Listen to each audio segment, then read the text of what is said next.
ਦਸਮ ਗ੍ਰੰਥ ਦਾ ਤੀਸਰਾ ਅਧਿਆਇ ਬਚਿੱਤਰ ਨਾਟਕ, ਜਿਹੜਾ ਕਿ ਸਫਾ ਨੰਬਰ 80 ਤੋਂ ਸ਼ੁਰੂ ਹੁੰਦਾ ਆ ਗ੍ਰੰਥ ਦੇ ਵਿੱਚ। ਅਤੇ ਸਫਾ ਨੰਬਰ 80 ਤੋਂ ਲੈ ਕੇ ਅਤੇ ਸਫਾ ਨੰਬਰ 124 ਤੱਕ ਦੀ ਜਿਹੜੀ ਵਿਆਖਿਆ ਹੈ 3 ਭਾਗਾਂ ਦੇ ਵਿੱਚ ਰਿਕਾਰਡ ਹੋ ਚੁੱਕੀ ਹੈ। ਅਤੇ ਚੌਥਾ ਭਾਗ ਅੱਜ ਸਫਾ ਨੰਬਰ 125 ਤੋਂ ਸ਼ੁਰੂ ਕਰਦੇ ਹਾਂ ਜੀ। ਹੇ ਸਾਧੂ ਪੁਰਸ਼ੋ, ਇਸ ਨੂੰ ਚੰਗੀ ਤਰ੍ਹਾਂ ਮਨ ਵਿੱਚ ਸਮਝ ਲਵੋ। ਇਸ ਤਰ੍ਹਾਂ ਸਾਡਾ ਕਰਤੱਵ ਹੈ ਕਿ ਧਰਮ ਨੂੰ ਚਲਾਇਆ ਜਾਏ ਅਤੇ ਸੰਤਾਂ ਦਾ ਉਧਾਰ ਕੀਤਾ ਜਾਏ ਅਤੇ ਸਾਰੇ ਦੁਸ਼ਟਾਂ ਨੂੰ ਜੜੋਂ ਪੁੱਟਿਆ ਜਾਏ। ਜਿਹੜੇ ਜਿਹੜੇ ਪਹਿਲੇ ਅਵਤਾਰ ਹੋਏ ਹਨ, ਉਹਨਾਂ ਨੇ ਆਪਣੇ ਨਾਮ ਦਾ ਜਾਪ ਕਰਵਾਇਆ ਹੈ। ਕਿਸੇ ਵੀ ਪ੍ਰਭੂ ਦੁਖੀ ਦਾ ਨਾਸ਼ ਨਹੀਂ ਕੀਤਾ ਅਤੇ ਨਾ ਹੀ ਲੋਕਾਂ ਨੂੰ ਧਰਮ ਕਰਨ ਵਾਲੇ ਰਾਹ ਉੱਤੇ ਪਾਇਆ ਹੈ। ਜਿਹੜੇ ਜਿਹੜੇ ਪੀਰ ਫਕੀਰ ਅਤੇ ਨਬੀ ਹੋਏ ਹਨ, ਉਹ ਸਾਰੇ ਮੈਂ ਕਰਦਿਆਂ ਜਗਤ ਤੋਂ ਚਲੇ ਗਏ। ਕਿਸੇ ਨੇ ਵੀ ਮਹਾਂਪੁਰਖ ਪ੍ਰਭੂ ਨੂੰ ਨਹੀਂ ਪਛਾਣਿਆ। ਇਹਦਾ ਮਤਲਬ ਇਹਦਾ ਜਿਹੜਾ ਇਹ ਰਚਨਹਾਰ ਆ ਦਸਮ ਗ੍ਰੰਥ ਦੇ ਤੀਸਰੇ ਅਧਿਆਇ ਬਚਿੱਤਰ ਨਾਟਕ ਦਾ, ਵੀ ਇਹਨਾਂ ਨੇ 9ਵੇਂ ਗੁਰੂ ਪਾਤਸ਼ਾਹਾਂ ਨੂੰ ਵੀ ਰਿਜੈਕਟ ਕਰਤਾ, ਵੀ ਉਹਨਾਂ ਨੇ ਵੀ ਪ੍ਰਭੂ ਨੂੰ ਨਹੀਂ ਪਛਾਣਿਆ। ਚਲੋ ਅੱਗੇ ਚੱਲਦੇ ਹਾਂ ਜੀ। ਹੋਰਨਾਂ ਦੀ ਆਸ ਦਾ ਕੁਝ ਵੀ ਮਹੱਤਵ ਨਹੀਂ ਹੈ। ਇੱਕੋ ਨਿਰੰਕਾਰ ਦੀ ਆਸ ਨੂੰ ਮਨ ਵਿੱਚ ਧਾਰਨ ਕਰੋ। ਹੋਰਨਾਂ ਦੇਵੀ ਦੇਵਤਿਆਂ ਦੀ ਆਸ ਤੋਂ ਕੁਝ ਵੀ ਹਾਸਲ ਨਹੀਂ ਹੁੰਦਾ। ਇਸ ਲਈ ਕੇਵਲ ਉਸ ਪ੍ਰਭੂ ਦੀ ਆਸ ਨੂੰ ਮਨ ਵਿੱਚ ਧਾਰਨ ਕਰੋ। ਕੋਈ ਕੁਰਾਨ ਨੂੰ ਪੜ੍ਹਦਾ ਹੈ ਅਤੇ ਕੋਈ ਪੁਰਾਣ ਪੜ੍ਹਦਾ ਹੈ, ਪਰ ਇਹ ਸਭ ਵਿਅਰਥ ਧਾਰਮਿਕ ਉਪਚਾਰ ਹਨ ਅਤੇ ਕਾਲ ਤੋਂ ਬਚਾ ਨਹੀਂ ਸਕਦੇ। ਕਾਲ ਤੋਂ ਬਚਾ ਨਹੀਂ ਸਕਦੇ ਮੀਨਸ ਮੌਤ ਤੋਂ ਬਚਾ ਨਹੀਂ ਸਕਦੇ।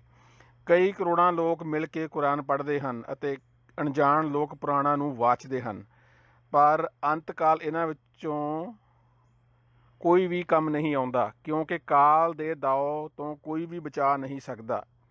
ਹੇ ਭਾਈ, ਤੂੰ ਉਸ ਦੀ ਆਰਾਧਨਾ ਕਿਉਂ ਨਹੀਂ ਕਰਦਾ? ਯਾਨੀ ਕਾਲ ਦੀ ਆਰਾਧਨਾ ਕਰਨ ਵਾਸਤੇ ਕਿਹਾ ਜਾ ਰਿਹਾ ਵੀ ਕਾਲ ਦੇ ਦਾਅ ਤੋਂ ਕੋਈ ਨਹੀਂ ਬਚਾ ਸਕਦਾ। ਅਤੇ ਹੇ ਭਾਈ, ਤੂੰ ਉਸ ਦੀ ਆਰਾਧਨਾ ਕਿਉਂ ਨਹੀਂ ਕਰਦਾ? ਵੀ ਵੇਦ ਕਤੇਬ ਜਿਹੜੇ ਹੈਗੇ ਨੇ, ਵੇਦ ਪੁਰਾਣ ਅਤੇ ਕੁਰਾਨ ਅਤੇ ਪੁਰਾਣ, ਇਹਨਾਂ ਨੂੰ ਪੜ੍ਹਨਾ ਛੱਡੋ, ਅਤੇ ਕਿਉਂਕਿ ਕਾਲ ਤੋਂ ਇਹ ਬਚਾ ਨਹੀਂ ਸਕਦੇ। ਸੋ ਅੰਤਕਾਲ ਸਹਾਇਕ, ਜੋ ਅੰਤਕਾਲ ਸਹਾਇਕ ਹੁੰਦਾ ਹੈ, ਫੋਕਟ ਧਰਮਾਂ ਨੂੰ ਭਰਮ ਸਮਝੋ, ਕਿਉਂਕਿ ਇਹਨਾਂ ਤੋਂ ਕੋਈ ਵੀ ਕੰਮ ਰਾਸ ਨਹੀਂ ਆ ਸਕਦਾ। ਇਸ ਕਰਕੇ ਪ੍ਰਭੂ ਨੇ ਸਾਡੀ ਸਿਰਜਣਾ ਕੀਤੀ ਹੈ ਅਤੇ ਇਹ ਸਾਰਾ ਭੇਦ ਦੱਸ ਕੇ ਇਸ ਲੋਕ ਵਿੱਚ ਭੇਜਿਆ ਹੈ। ਜੋ ਉਸਨੇ ਕਿਹਾ ਹੈ ਕੇਵਲ ਉਹੀ ਸਾਰਿਆਂ ਨੂੰ ਦੱਸਾਂਗਾ ਅਤੇ ਕੋਈ ਵੀ ਪਖੰਡ ਆਦਿ ਬਿਲਕੁਲ ਨਹੀਂ ਕਰਾਂਗਾ। ਰਸਾਵਲ ਛੰਦ। ਮੈਂ ਨਾ ਸਿਰ ਉੱਤੇ ਜਟਾਵਾਂ ਧਾਰਨ ਕਰਾਂਗਾ, ਨਾ ਕੰਨ ਵਿੱਚ ਮੁੰਦਰਾਂ ਪਾਵਾਂਗਾ, ਕੇਵਲ ਉਸ ਦੇ ਨਾਮ ਨੂੰ ਜਪਾਂਗਾ, ਜਿਸ ਕਰਕੇ ਸਾਰੇ ਕੰਮ ਸਿਰੇ ਚੜ੍ਹਦੇ ਹਨ। ਨਾ ਅੱਖਾਂ ਮੀਟ ਕੇ ਬੈਠਾਂਗਾ, ਨਾ ਹੀ ਕੋਈ ਪਖੰਡ ਜਾਂ ਆਡੰਬਰ ਦਿਖਾਵਾਂਗਾ, ਨਾ ਕੋਈ ਮਾੜਾ ਕਰਮ ਕਰਾਂਗਾ, ਨਾ ਹੀ ਕੋਈ ਵਿਸ਼ੇਸ਼ ਭੇਖਧਾਰੀ ਅਖਵਾਵਾਂਗਾ। ਅਤੇ ਇਹ ਸਾਰੇ ਕੰਮ ਤਾਂ ਜਿਹੜੇ 9 ਗੁਰੂ ਸਿੱਖ ਪਾਤਸ਼ਾਹ ਹੋਏ ਨੇ, ਉਹਨਾਂ ਨੇ ਵੀ ਨਹੀਂ ਕਰਵਾਇਆ। ਯਾਨੀ ਗੁਰੂ ਗੋਬਿੰਦ ਸਿੰਘ ਜੀ ਨੇ ਤਾਂ ਕੰਟੀਨਿਊ ਕੀਤਾ ਜੋ ਮਿਸ਼ਨ ਚੱਲਦਾ ਆ ਰਿਹਾ ਗੁਰੂ ਨਾਨਕ ਤੋਂ ਸ਼ੁਰੂ ਹੋਇਆ। ਜੋ ਯਾਨੀ ਇੱਥੇ ਬਾਕੀਆਂ ਦਾ ਤਾਂ ਖੰਡਨ ਕਰਤਾ, ਅਤੇ ਘੱਟੋ ਘੱਟ ਜਿਹੜੇ 9 ਗੁਰੂ ਪਾਤਸ਼ਾਹ ਸੀਗੇ, ਉਹ ਇਸ ਜਿਹੜੀਆਂ ਵਿਸ਼ੇਸ਼ਤਾਵਾਂ ਨੇ, ਜੋ ਇਹ ਟਰੇਟਸ ਹੈਗੇ ਨੇ, ਵੀ ਮੈਂ ਆਹ ਨਹੀਂ ਕਰਾਂਗਾ, ਫਲਾਣਾ ਨਹੀਂ ਕਰਾਂਗਾ, ਮੈਂ ਕੋਈ ਜੋਗ ਨਹੀਂ ਕਰਨਾ, ਨਹੀਂ ਮੁੰਦਰਾ ਨਹੀਂ ਪਾਵਾਂਗਾ, ਉਹ ਸਿੱਖ ਪਾਤਸ਼ਾਹਾਂ ਨੇ ਆਲਰੇਡੀ ਇਹ ਕੁਝ ਨਹੀਂ ਕੀਤਾ। ਜੋ ਸਾਧਕ ਸਰੀਰ ਉੱਤੇ ਕੋਈ ਨਾ ਕੋਈ ਭੇਖ ਧਾਰਨ ਕਰਦੇ ਹਨ, ਉਹਨਾਂ ਭੇਖਾਧਾਰੀਆਂ ਨੂੰ ਸੱਚੇ ਸਾਧਕ ਪ੍ਰਭੂ ਜਨ ਕੁਝ ਵੀ ਨਹੀਂ ਸਮਝਦੇ। ਸਭ ਲੋਕ ਇਸ ਗੱਲ ਨੂੰ ਚੰਗੀ ਤਰ੍ਹਾਂ ਆਪਣੇ ਮਨ ਵਿੱਚ ਸਮਝ ਲੈਣ ਕਿ ਪਖੰਡਾਂ ਵਿੱਚ ਪਰਮੇਸ਼ਵਰ ਨਹੀਂ ਹੈ, ਅਰਥਾਤ ਪਖੰਡੀਆਂ ਨੂੰ ਪਰਮਾਤਮਾ ਪ੍ਰਾਪਤ ਨਹੀਂ ਹੁੰਦਾ। ਜਿਹੜੇ ਲੋਕ ਕਰਮ ਕਰਕੇ ਪਖੰਡ ਵਿਖਾਉਂਦੇ ਹਨ, ਉਹਨਾਂ ਲੋਕਾਂ ਦੀ ਪ੍ਰਲੋਕ ਵਿੱਚ ਗਤੀ ਨਹੀਂ ਹੁੰਦੀ। ਲੋਕ ਪ੍ਰਲੋਕ ਹੀ ਪਖੰਡ ਆ ਬੇਸਿਕਲੀ।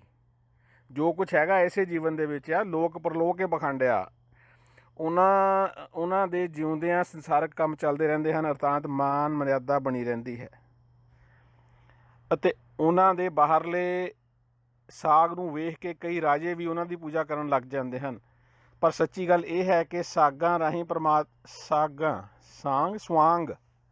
ਸਾਗ ਲਿਖਿਆ ਸਵਾਂਗ ਹੋ ਗਿਆ, ਯਾਨੀ ਸਵਾਂਗ ਰਚਨਾ। ਇਹਨਾਂ ਸਵਾਂਗਾਂ ਰਾਹੀਂ ਪਰਮੇਸ਼ਵਰ ਨਹੀਂ ਮਿਲਦਾ, ਭਾਵੇਂ ਸਾਰੇ ਲੋਕ ਕਿਤੇ ਵੀ ਕਿਉਂ ਨਾ ਖੋਜਦੇ ਫਿਰਨ। ਜਿਨ੍ਹਾਂ ਨੇ ਆਪਣੇ ਮਨ ਨੂੰ ਹੱਥ ਵਿੱਚ ਕਾਬੂ ਕਰ ਲਿਆ ਹੈ, ਯਾਨੀ ਮਨ ਦੇ ਉੱਤੇ ਜਿਨ੍ਹਾਂ ਨੇ ਕਾਬੂ ਪਾ ਲਿਆ, ਉਹਨਾਂ ਨੇ ਹੀ ਬ੍ਰਹਮ ਨੂੰ ਪਛਾਣਿਆ ਹੈ। ਦੋਹਰਾ। ਜਿਨ੍ਹਾਂ ਨੇ ਜਗਤ ਨੂੰ ਭੇਖ ਵਿਖਾ ਕੇ ਲੋਕਾਂ ਨੂੰ ਵਸ ਵਿੱਚ ਕਰ ਲਿਆ ਹੈ, ਉਹ ਅੰਤ ਸਮੇਂ ਕਾਲ ਦੀ ਛੁਰੀ ਨਾਲ ਕੱਟੇ ਹੋਏ ਨਰਕਾਂ ਵਿੱਚ ਜਾਣਗੇ। ਚੌਪਈ, ਜੋ ਜੋ ਜਗਤ ਨੂੰ ਪਖੰਡ ਵਿਖਾਉਂਦੇ ਹਨ ਉਹ ਲੋਕਾਂ ਦਾ ਸਿਰ ਮੁੰਨ ਕੇ ਬਹੁਤ ਸੁੱਖ ਪ੍ਰਾਪਤ ਕਰਦੇ ਹਨ ਅਤੇ ਨਾਸਾਂ ਨੂੰ ਬੰਦ ਕਰਕੇ ਪ੍ਰਣਾਮ ਕਰਦੇ ਹਨ। ਉਹਨਾਂ ਦੇ ਇਸ ਧਰਮ ਕਰਮ ਕੌਡੀ ਦੇ ਕੰਮ ਨਹੀਂ। ਅੰਤ ਵਿੱਚ ਜਿਤਨੇ ਵੀ ਫੋਕਟ ਧਰਮ ਆਚਾਰ ਕਰਦੇ ਹਨ ਉਹ ਸਭ ਨਰਕ ਕੁੰਡ ਵਿੱਚ ਪੈਂਦੇ ਹਨ। ਨਰਕ ਸਵਰਗ ਵੀ ਸਾਰਾ ਪਖੰਡ ਆ। ਕੇਵਲ ਹੱਥ ਹਿਲਾਉਣ ਨਾਲ ਸਵਰਗ ਨਹੀਂ ਜਾ ਸਕੀਦਾ। ਜਦੋਂ ਤੱਕ ਕੋਈ ਮਨ ਉੱਤੇ ਜਿੱਤ ਪ੍ਰਾਪਤ ਨਹੀਂ ਕਰ ਸਕਦਾ। ਕਵੀ ਨੇ ਕਿਹਾ ਦੋਹਰਾ, ਜੋ ਪ੍ਰਭੂ ਨੇ ਮੈਨੂੰ ਕਿਹਾ ਉਹੀ ਮੈਂ ਜਗਤ ਵਿੱਚ ਕਹਿ ਰਿਹਾ ਹਾਂ। ਜੋ ਉਸ ਪ੍ਰਭੂ ਦਾ ਸਿਮਰਨ ਕਰੇਗਾ ਉਹ ਅੰਤ ਵਿੱਚ ਸਵਰਗ ਨੂੰ ਜਾਣਗੇ। ਲਓ ਜੀ, ਪਖੰਡ, ਸਵਰਗ ਨਰਕ। ਹਰੀ ਅਤੇ ਹਰੀਜਨ ਸਾਧਕ ਦੋਵੇਂ ਇੱਕ ਹਨ, ਉਹਨਾਂ ਵਿੱਚ ਕੋਈ ਹੋਰ ਵਿਚਾਰ ਨਹੀਂ ਹੈ। ਜਿਵੇਂ ਜਲ ਤੋਂ ਤਰੰਗ ਪੈਦਾ ਹੋ ਕੇ ਫਿਰ ਜਲ ਵਿੱਚ ਸਮਾ ਜਾਂਦੀ ਹੈ, ਅਰਥਾਤ ਉਸ ਪ੍ਰਭੂ ਤੋਂ ਪੈਦਾ ਹੋ ਕੇ ਫਿਰ ਪ੍ਰਭੂ ਵਿੱਚ ਹੀ ਸਮਾ ਜਾਂਦੇ ਹਨ। ਚੌਪਈ, ਜੋ ਜੋ ਹੰਕਾਰ ਵਸ ਹੋ ਕੇ ਵਾਦ ਵਿਵਾਦ ਕਰਦੇ ਹਨ ਉਹਨਾਂ ਤੋਂ ਪਰਮਾਤਮਾ ਹਮੇਸ਼ਾ ਵੱਖ ਰਹਿੰਦਾ ਹੈ। ਵੇਦਾਂ ਕਿਤਾਬਾਂ ਵਿੱਚ ਪਰਮਾਤਮਾ ਨਹੀਂ ਹੈ। ਇਸ ਤੱਥ ਨੂੰ ਹਰੀਜਨ ਆਪਣੇ ਮਨ ਵਿੱਚ ਚੰਗੀ ਤਰ੍ਹਾਂ ਜਾਣ ਲੈਣ। ਜੇ ਕੋਈ ਅੱਖਾਂ ਬੰਦ ਕਰਕੇ ਪਖੰਡ ਕਰਦਾ ਹੈ ਤਾਂ ਉਹ ਅੰਨਿਆਂ ਦਾ ਪਦ ਪ੍ਰਾਪਤ ਕਰਦਾ ਹੈ, ਯਾਨੀ ਉਹ ਅੰਨਿਆਂ ਵਰਗਾ ਹੈ, ਯਾਨੀ ਅੰਨਿਆਂ ਵਾਲੀ ਪੋਜੀਸ਼ਨ ਦੀ ਹੋ ਜਾਂਦੀ ਹੈ। ਅੱਖਾਂ ਮੀਟਣ ਨਾਲ ਜਦ ਰਸਤਾ ਨਹੀਂ ਦਿਸਦਾ ਤਾਂ ਹੇ ਭਾਈ ਉਸ ਨੂੰ ਪਰਮਾਤਮਾ ਕਿਵੇਂ ਮਿਲੇਗਾ। ਬਹੁਤ ਵਿਸਤਾਰ ਨਾਲ ਕੋਈ ਕਿੱਥੋਂ ਤੱਕ ਕਹੇ, ਕਿਉਂਕਿ ਅਧਿਆਤਮਕ ਭੇਦ ਦੀ ਗੱਲ ਸਮਝਣ ਤੱਕ ਸਾਧਕ ਥੱਕ ਜਾਂਦਾ ਹੈ। ਲਓ ਜੀ, ਇੱਥੇ ਹੱਥੇ ਖੜੇ ਕਰ ਗਿਆ ਵੀ ਕੋਈ ਕਿੱਥੋਂ ਤੱਕ ਗੱਲ ਕਰੇ, ਕਿਉਂਕਿ ਅਧਿਆਤਮਕਤਾ ਦਾ ਜਿਹੜਾ ਭੇਦ ਆ ਗੱਲ ਸਮਝਣ ਲਈ ਸਾਧਕ ਥੱਕ ਜਾਂਦਾ ਹੈ। ਜੇ ਕੋਈ ਕਰੋੜਾਂ ਜੀਬਾਂ ਧਾਰਨ ਕਰ ਲੈ ਤਾਂ ਵੀ ਉਸ ਦੇ ਨਾਮ ਅਥਵਾ ਗੁਣਾਂ ਦੀ ਗਿਣਤੀ ਕਰਦਿਆਂ ਘਾਟ ਹੀ ਮਹਿਸੂਸ ਹੋਵੇਗੀ। ਜਦੋਂ ਪ੍ਰਭੂ ਦੀ ਆਗਿਆ ਹੋਈ ਤਾਂ ਮੈਂ ਇਸ ਸੰਸਾਰ ਵਿੱਚ ਜਨਮ ਲਿਆ। ਹੁਣ ਮੈਂ ਕਥਾ ਨੂੰ ਸੰਖੇਪ ਨਾਲ ਸਾਰਿਆਂ ਨੂੰ ਕਹਿ ਕੇ ਸੁਣਾਉਂਦਾ ਹਾਂ। ਇੱਥੇ ਸ਼੍ਰੀ ਬਚਿੱਤਰ ਨਾਟਕ ਦੇ ਮਮ ਆਗਿਆ ਕਾਲ ਜਗ ਪ੍ਰਵੇਸ਼ ਕਰਨਾ ਨਾਂ ਦਾ 6ਵਾਂ ਅਧਿਆਇ ਸਮਾਪਤ ਹੁੰਦਾ ਹੈ। ਸਭ ਸ਼ੁਭ ਹੈ। ਹੁਣ ਕਵੀ ਦੇ ਜਨਮ ਦਾ ਕਥਨ। ਕਵੀ ਮਤਲਬ ਕਿ ਗੁਰੂ ਗੋਬਿੰਦ ਸਿੰਘ ਜੀ ਜਿਹੜਾ ਵੀ ਇਹਦਾ ਲੇਖਕ ਆ, ਕਵੀ ਆ, ਉਹਦਾ ਜਨਮ ਦਾ ਕਥਨ। ਮੇਰੇ ਪਿਤਾ ਭਾਵ ਗੁਰੂ ਤੇਗ ਬਹਾਦਰ ਨੇ ਪੂਰਬ ਵੱਲ ਜਾਣਾ ਕੀਤਾ ਅਤੇ ਭਿੰਨ ਭਿੰਨ ਤੀਰਥਾਂ ਉੱਤੇ ਇਸ਼ਨਾਨ ਕੀਤਾ। ਕਿਆ ਬਾਤ ਹੈ। ਗੁਰਬਾਣੀ ਜਿੱਥੇ ਤੀਰਥਾਂ ਇਸ਼ਨਾਨ ਨੂੰ ਯਾਨੀ ਕ੍ਰਿਟੀਕਲ ਹੈਗੀ ਆ ਤੀਰਥ ਇਸ਼ਨਾਨਾਂ ਦੀ, ਮੀਨਸ ਆਲੋਚਨਾਤਮਕ ਨਜ਼ਰੀਆ ਗੁਰਬਾਣੀ ਦਾ। ਤੀਰਥ ਦਾ ਮਤਲਬ ਕੁਝ ਹੋਰ ਦੱਸਿਆ, ਅਤੇ ਇੱਥੇ ਗੁਰੂ ਤੇਗ ਬਹਾਦਰ ਸਾਹਿਬ ਨੇ ਪੂਰਬ ਵੱਲ ਜਾ ਕੇ ਭਿੰਨ ਭਿੰਨ ਤੀਰਥਾਂ ਉੱਤੇ ਇਸ਼ਨਾਨ ਕੀਤਾ। ਜਦੋਂ ਉਹ ਤ੍ਰਿਵੇਣੀ ਮਤਲਬ ਪ੍ਰਯਾਗ ਪਹੁੰਚੇ ਤਾਂ ਉੱਥੇ ਪੁੰਨ ਦਾਨ ਕਰਦਿਆਂ ਕਈ ਦਿਨ ਬਿਤਾ ਦਿੱਤੇ। ਤ੍ਰਿਵੇਣੀ ਜਾ ਕੇ ਉਹਨਾਂ ਨੇ ਪੁੰਨ ਦਾਨ ਕੀਤੇ ਅਤੇ ਕਈ ਦਿਨ ਰਹੇ ਉੱਥੇ ਹੀ ਸਾਡਾ ਪ੍ਰਕਾਸ਼ ਹੋਇਆ, ਅਰਥਾਤ ਗਰਭ ਸਥਿਤ ਹੋਏ। ਕਿਆ ਬਾਤ ਆ। ਅਤੇ ਹੁਣੇ ਯਾਨੀ ਗੁਰੂ ਤੇਗ ਬਹਾਦਰ ਜੀ ਨੇ ਦੱਸਿਆ ਸੀਗਾ ਵੀ ਅਸੀਂ ਕਦੋਂ ਸੰਭੋਗ ਕੀਤਾ ਅਤੇ ਗੁਰੂ ਗੋਬਿੰਦ ਸਿੰਘ ਜੀ ਦਾ ਗਰਭ ਸਥਿਤ ਹੋਏ ਅਤੇ ਪਟਨਾ ਸ਼ਹਿਰ ਵਿੱਚ ਜਨਮ ਹੋਇਆ। ਯਾਨੀ ਇੰਨੀ ਡਿਟੇਲ 'ਚ ਜਾਣ ਦੀ ਕੋਈ ਲੋੜ ਹੈ ਵੀ ਇਹ ਕੋਈ ਆਟੋਬਾਇਓਗ੍ਰਾਫੀ ਇੱਥੇ ਤੱਕ ਪਹੁੰਚ ਗਈ ਬਈ ਉੱਥੇ ਗਰਭ ਧਾਰਨ ਹੋਇਆ, ਯਾਨੀ ਕੋਈ ਡਜ਼ਨਟ ਮੇਕ ਐਨੀ ਸੈਂਸ। ਪੂਰਬ ਤੋਂ ਸਾਨੂੰ ਮੱਧ ਦੇਸ਼ ਪੰਜਾਬ ਵਿੱਚ ਲੈ ਆਏ ਅਤੇ ਤਰ੍ਹਾਂ ਤਰ੍ਹਾਂ ਦਾਈਆਂ ਨੇ ਲਾਡ ਕਰਕੇ ਵੱਡਾ ਕੀਤਾ। ਵੱਖ ਵੱਖ ਪ੍ਰਕਾਰ ਦੀਆਂ ਦਾਈਆਂ ਨੇ ਲਾਡ ਕਰਕੇ ਵੱਡਾ ਕੀਤਾ। ਅਨੇਕਾਂ ਤਰ੍ਹਾਂ ਨਾਲ ਮੇਰੇ ਸਰੀਰ ਦੀ ਰੱਖਿਆ ਕੀਤੀ ਗਈ ਅਤੇ ਕਈ ਤਰ੍ਹਾਂ ਦੀ ਸਿੱਖਿਆ ਦਿੱਤੀ ਗਈ। ਜਦ ਅਸੀਂ ਧਰਮ ਕਰਨ ਨੂੰ ਸਮਝਣ ਦੇ ਯੋਗ ਹੋਏ ਤਾਂ ਪਿਤਾ ਜੀ ਦੇਵਲੋਕ ਨੂੰ ਚਲੇ ਗਏ, ਭਾਵ ਸ਼ਹੀਦ ਹੋ ਗਏ। ਇੱਥੇ ਸ਼੍ਰੀ ਬਚਿੱਤਰ ਨਾਟਕ ਦਾ ਕਵੀ ਜਨਮ ਕਥਨ ਨਾਂ ਦਾ 7ਵਾਂ ਅਧਿਆਇ ਸਮਾਪਤ। ਲਓ ਜੀ, 7ਵਾਂ ਅਧਿਆਇ ਇੰਨਾ ਕੁ ਇੰਪੋਰਟੈਂਟ ਸੀਗਾ, ਜਿਹਦੇ ਵਿੱਚ ਗੁਰੂ ਤੇਗ ਬਹਾਦਰ ਜੀ ਦੀ ਸ਼ਹੀਦੀ ਦਾ ਗੁਰੂ ਨਾਨਕ ਸਾਹਿਬ ਗੁਰੂ ਗੋਬਿੰਦ ਸਿੰਘ ਜੀ ਉਸ ਵੇਲੇ 9 ਸਾਲ ਦੀ ਉਮਰ ਸੀਗੀ। ਠੀਕ ਹੈ ਜੀ। ਗਰਭ ਧਾਰਨ ਆਪਣਾ ਵੀ ਉਹਨਾਂ ਦੇ ਮਾਤਾ ਪਿਤਾ ਨੇ ਕਦੋਂ ਕੀਤਾ ਅਤੇ ਕਦੋਂ ਮੀਨਸ ਗਰਭ ਦੇ ਵਿੱਚ ਆਏ, ਇਹ ਤਾਂ ਦੱਸਤਾ ਉਹਨਾਂ ਨੇ। ਜੋ ਜਿਹੜਾ ਉਹਨਾਂ ਨੇ ਸ਼ਹੀਦੀ ਹਾਸਲ ਕੀਤੀ ਮੁਗਲ ਸਮਰਾਟਾਂ ਦੀ, ਜਿਹੜਾ ਔਰੰਗਜ਼ੇਬ ਸੀਗਾ ਇਹਦੇ ਅਤਿਆਚਾਰ ਦੇ ਵਿਰੁੱਧ, ਕਸ਼ਮੀਰੀ ਪੰਡਤਾਂ ਵਾਲਾ ਜੰਜੂ ਅਤੇ ਜਿਹੜਾ ਤਿਲਕ ਦੀ ਰੱਖਿਆ ਵਾਸਤੇ ਉੱਥੇ ਕੀ ਵਾਰਤਾਲਾਪ ਹੋਇਆ, ਕਵੀ ਨੇ ਬਿਲਕੁਲ ਮਤਲਬ ਕਿ ਇਹਦੇ ਲੇਖਕ ਨੇ ਨਹੀਂ ਸੋਚਿਆ ਵੀ ਮੈਂ ਉਹਦੇ ਬਾਰੇ ਵਿਸਥਾਰ 'ਚ ਵਰਣਨ ਦੱਸਾਂ ਵੀ ਆਪਣੇ ਫਾਦਰ ਸਾਹਿਬ ਨਾਲ ਮੇਰੀ ਕੀ ਮਤਲਬ ਕਿ ਵਿਚਾਰ ਗੋਸ਼ਟੀ ਹੋਈ, ਜਿਹਦੇ ਤੋਂ ਬਾਅਦ ਕਿ ਉਹ ਤਿਆਰ ਹੋ ਗਏ। ਵੀ ਯਾਨੀ ਮੈਂ ਨਹੀਂ ਕਹਿੰਦਾ ਵੀ ਗੁਰੂ ਗੋਬਿੰਦ ਸਿੰਘ ਜੀ ਕਰਕੇ ਹੀ ਉਹ ਤਿਆਰ ਹੋਏ ਹੋਣਗੇ, ਵੀ ਜੋ ਵੀ ਗੱਲਬਾਤ ਉਹਨਾਂ ਦੇ ਵਿਚਕਾਰ ਹੋਈ ਉਹਦਾ ਇੱਥੇ ਅਗਰ ਆਟੋਬਾਇਓਗ੍ਰਾਫੀ ਹੈ ਤਾਂ ਬਹੁਤ ਇੰਪੋਰਟੈਂਟ ਪਾਰਟ ਸੀਗਾ। ਚਲੋ ਹੁਣ ਰਾਜ ਸਾਜ ਦਾ ਕਥਨ ਕਰਦੇ ਹਾਂ, ਕਿਉਂਕਿ ਗੁਰੂ ਤੇਗ ਬਹਾਦਰ ਸਾਹਿਬ ਸ਼ਹੀਦੀ ਪ੍ਰਾਪਤ ਕਰ ਗਏ ਨੇ, ਤੇ ਇਸ ਕਰਕੇ ਰਾਜ ਸਾਜ ਦਾ ਕਥਨ ਚੌਪ ਪਈ। ਜਦੋਂ ਗੁਰਗੱਦੀ ਰਾਜ ਦੀ ਜ਼ਿੰਮੇਵਾਰੀ ਸਾਡੇ ਉੱਤੇ ਪਈ ਤਾਂ ਅਸਾਂ ਆਪਣੀ ਵਿੱਤ ਅਨੁਸਾਰ ਧਰਮ ਦਾ ਪ੍ਰਚਲਨ ਕੀਤਾ। ਵਨ ਵਿੱਚ ਤਰ੍ਹਾਂ ਤਰ੍ਹਾਂ ਦੇ ਸ਼ਿਕਾਰ ਕੀਤੇ, ਰਿੱਛ ਰੋਜ਼ ਨੀਲ ਗਾਏ, 12 ਸਿੰਘੇ ਮਾਰੇ। ਫਿਰ ਸਾਨੂੰ ਦੇਸ਼ ਅਨੰਦਪੁਰ ਤੋਂ ਜਾਣਾ ਪਿਆ ਅਤੇ ਪਾਵਟਾ ਨਗਰ ਵੱਲ ਚਲੇ ਗਏ। ਉੱਥੇ ਜਮਨਾ ਦੇ ਕੰਢੇ ਅਨੇਕ ਕੌਤਕ ਕੀਤੇ ਅਤੇ ਕਈ ਤਰ੍ਹਾਂ ਦੇ ਤਮਾਸ਼ੇ ਵੇਖੇ। ਉੱਥੋਂ ਦੇ ਜੰਗਲਾਂ ਵਿੱਚ ਅਨੇਕ ਸ਼ੇਰ ਚੁਣ ਚੁਣ ਕੇ ਮਾਰੇ ਅਤੇ ਕਈ ਤਰ੍ਹਾਂ ਦੇ ਰਿੱਛ ਅਤੇ ਨੀਲ ਗਾਵਾਂ ਨੂੰ, ਰੋਜ਼ ਕਹਿੰਦੇ ਆ ਜੀ ਨੀਲ ਗਾਂ ਨੂੰ ਮਾਰਿਆ। ਤਦ ਫਤਿਹ ਸ਼ਾਹ ਰਾਜਾ ਸਾਡੇ ਨਾਲ ਖਤਾ ਹੋ ਗਿਆ। ਕੋਈ ਫਤਿਹ ਸ਼ਾਹ ਰਾਜਾ ਸੀਗਾ, ਉਹ ਖਤਾ ਹੋ ਗਿਆ। ਫਲਸਰੂਪ ਬਿਨਾਂ ਕਿਸੇ ਕਾਰਨ ਸਾਡੇ ਨਾਲ ਜੰਗ ਹੋ ਗਈ। ਜਿਹੜੀਆਂ ਜਾਨਵਰਾਂ ਦਾ ਸ਼ਿਕਾਰ ਕਰ ਰਹੇ ਸੀ ਗੁਰੂ ਗੋਬਿੰਦ ਸਿੰਘ ਜੀ ਪਾਉਂਟਾ ਸਾਹਿਬ ਦੇ ਆਲੇ ਦੁਆਲੇ ਜੰਗਲਾਂ ਦੇ ਵਿੱਚ, ਅਤੇ ਉੱਥੇ ਫਤਿਹ ਸ਼ਾਹ ਨਾਮ ਦੇ ਰਾਜਾ ਖਫਾ ਹੋ ਗਿਆ ਅਤੇ ਬਿਨਾਂ ਕਾਰਨ ਜੰਗ ਹੋ ਗਈ। ਇਸ ਯੁੱਧ ਵਿੱਚ ਸ਼੍ਰੀ ਸੰਗੋ ਸ਼ਾਹ ਕ੍ਰੋਧ ਵਿੱਚ ਆ ਗਏ। ਇਹ ਸੰਗੋ ਸ਼ਾਹ ਕੌਣ ਆ ਪਤਾ ਨਹੀਂ ਜੀ। ਹੁਣ ਰਾਜੇ ਦਾ ਨਾਮ ਫਤਿਹ ਸ਼ਾਹ, ਇਹ ਸੰਗੋ ਸ਼ਾਹ ਰਾਜੇ ਦਾ ਕੋਈ ਸੱਜਾ ਖੱਬਾ ਲੈਫਟੈਨੈਂਟ ਹੋਊਗਾ। ਅਤੇ 5 ਭਰਾਵਾਂ ਬੀਬੀ ਬੀਰੋ ਦੇ ਪੁੱਤਰਾਂ ਨੇ ਧਰਤੀ ਉੱਤੇ ਪੈਰ ਜਮਾ ਦਿੱਤੇ, ਅਰਥਾਤ ਯੁੱਧ ਲਈ ਡਟ ਗਏ। ਅਤੇ 5 ਭਰਾਵਾਂ ਬੀਬੀ ਵੀਰੋ ਦੇ ਪੁੱਤਰਾਂ ਨੇ ਧਰਤੀ ਉੱਤੇ ਪੈਰ ਜਮਾ ਦਿੱਤੇ, ਅਰਥਾਤ ਯੁੱਧ ਲਈ ਡਟ ਗਏ। ਜੀਤ ਮੱਲ ਹਠੀ ਯੋਧਾ ਸੀ ਅਤੇ ਗੁਲਾਬ ਰਾਏ ਪਰਮ ਸੂਰਮਾ ਸੀ। ਯੁੱਧ ਦਾ ਰੰਗ ਵੇਖ ਕੇ ਉਹਨਾਂ ਨੂੰ ਲਾਲੀਆਂ ਚੜ੍ਹ ਗਈਆਂ। ਮਾਰੀ ਚੰਦ ਅਤੇ ਗੰਗਾ ਰਾਮ ਡਟ ਕੇ ਲੜੇ, ਜਿਨ੍ਹਾਂ ਨੇ ਕਿਤਨੀਆਂ ਹੀ ਫੌਜਾਂ ਨੂੰ ਜਿੱਤ ਕੇ ਸ਼ਿਕਾਰੀ ਜਾਨਵਰਾਂ ਲਈ ਉਹਨਾਂ ਦਾ ਖਾਜਾ ਤਾਮ ਬਣਾ ਦਿੱਤਾ। ਤੇ ਲਾਲ ਚੰਦ ਕ੍ਰੋਧਵਾਨ ਹੋ ਕੇ ਸੂਹੇ ਲਾਲ ਹੋ ਗਏ, ਜਿਨ੍ਹਾਂ ਨੇ ਅਨੂਪਮ ਸ਼ੇਰਾਂ ਦਾ ਹੰਕਾਰ ਤੋੜ ਦਿੱਤਾ ਸੀ। ਲਾਲ ਚੰਦ। ਮਾਰੀ ਚੰਦ ਨੇ ਕ੍ਰੋਧਵਾਨ ਹੋ ਕੇ ਭਿਆਨਕ ਰੂਪ ਧਾਰਨ ਕਰ ਲਿਆ, ਜਿਨ੍ਹਾਂ ਨੇ ਵੱਡੇ ਵੱਡੇ ਖੱਬੀ ਖਾਨਾਂ ਨੂੰ ਮਾਰਿਆ ਸੀ। ਯੁੱਧ ਵਿੱਚ ਦਇਆਰਾਮ ਬ੍ਰਾਹਮਣ ਨੇ ਵੀ ਬਹੁਤ ਕ੍ਰੋਧ ਕੀਤਾ ਅਤੇ ਦਰੋਣਾਚਾਰਿਆ ਵਰਗਾ ਭਿਆਨਕ ਯੁੱਧ ਮਚਾਇਆ। ਮਹੰਤ ਕਿਰਵਾਲ ਦਾਸ ਨੇ ਕ੍ਰੋਧਵਾਨ ਹੋ ਕੇ ਸੋਟਾ ਸੰਭਾਲਿਆ ਅਤੇ ਹਠਵਾਨ ਨੇ ਹਯਾਤ ਖਾਨ ਦੇ ਸਿਰ ਉੱਤੇ ਜੜ ਦਿੱਤਾ, ਜਿਸ ਤੇ ਜ਼ੋਰ ਨਾਲ ਹਯਾਤ ਖਾਨ ਦੀ ਮਿੱਝ ਕੱਢ ਦਿੱਤੀ ਅਤੇ ਉਸ ਦੀਆਂ ਛਿੱਟਾਂ ਇੰਜ ਉੱਡੀਆਂ ਮਾਨੋ ਕਾਹਨ ਨੇ ਮੱਖਣ ਦੀ ਮਟਕੀ ਭੰਨ ਦਿੱਤੀ ਹੋਵੇ। ਵੀ ਜਿਵੇਂ ਭਗਵਾਨ ਕ੍ਰਿਸ਼ਨ ਨੇ ਮੱਖਣ ਦੀ ਮਟਕੀ ਭੰਨ ਦਿੱਤੀ ਹੋਵੇ, ਵੀ ਇੰਜ ਉਹਦੇ ਮਾਰਿਆ। ਕੀ ਸੀਗਾ ਉਹਦੇ ਹੱਥ 'ਚ? ਸੋਟਾ ਸੀਗਾ, ਸਿਰ 'ਤੇ ਮਾਰਿਆ ਅਤੇ ਮੱਖਣ ਦੀ ਮਟਕੀ ਭੰਨਤੀ, ਜਾਣੀ ਉਹਦਾ ਕਪਾਲ ਭੰਨਤਾ, ਉਹਦਾ ਖੋਪੜ ਉਹਦਾ। ਉੱਥੇ ਉਸੇ ਵੇਲੇ ਦੀਵਾਨ ਨੰਦ ਚੰਦ ਨੇ ਬਹੁਤ ਕ੍ਰੋਧ ਕੀਤਾ ਅਤੇ ਬਰਛੀ ਨਾਲ ਵਾਰ ਕੀਤਾ ਅਤੇ ਕਿਰਪਾਨ ਨੂੰ ਸੰਭਾਲਿਆ। ਲੜਦਿਆਂ ਤਿੱਖੀ ਤਲਵਾਰ ਟੁੱਟ ਗਈ ਅਤੇ ਉਸਨੇ ਕਟਾਰ ਕੱਢ ਲਈ। ਇਸ ਤਰ੍ਹਾਂ ਉਸ ਦ੍ਰਿੜ ਸੂਰਮੇ ਨੇ ਸੋਢੀ ਬੰਸ ਦੀ ਲਾਜ ਰੱਖ ਲਈ। ਤਦੋਂ ਮਾਮਾ ਕਿਰਪਾਲ ਨੇ ਕ੍ਰੋਧ ਕੀਤਾ ਅਤੇ ਛਾਤਰ ਤੇਜ ਵਿੱਚ ਰੰਗੀਜ਼ ਕੇ ਰੰਗਿਆ ਗਿਆ ਉਹ ਛਾਤਰ ਤੇਜ ਦੇ ਵਿੱਚ ਤੇ ਭਿਆਨਕ ਯੁੱਧ ਕੀਤਾ।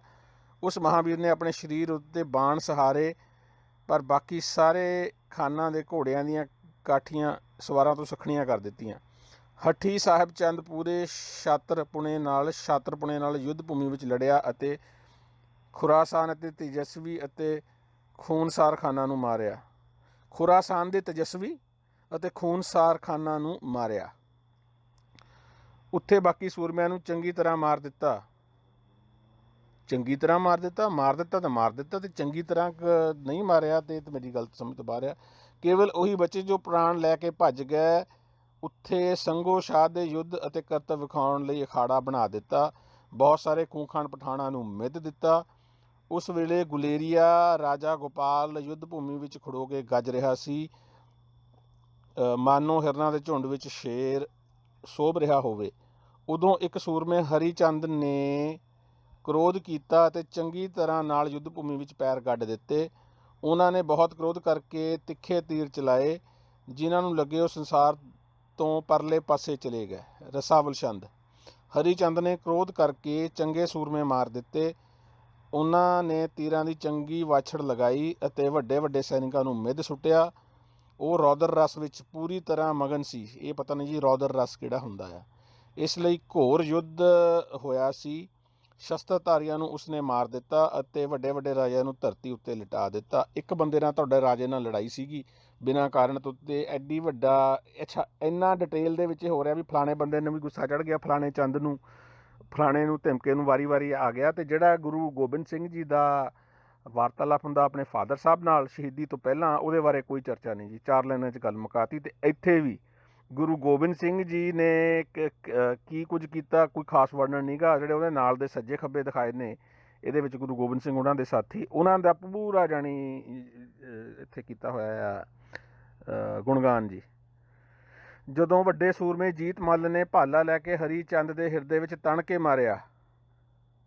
ਮਾਰਿਆ, ਉਸ ਨੂੰ ਭੁੰਜੇ ਸੁੱਟ ਲਿਆ।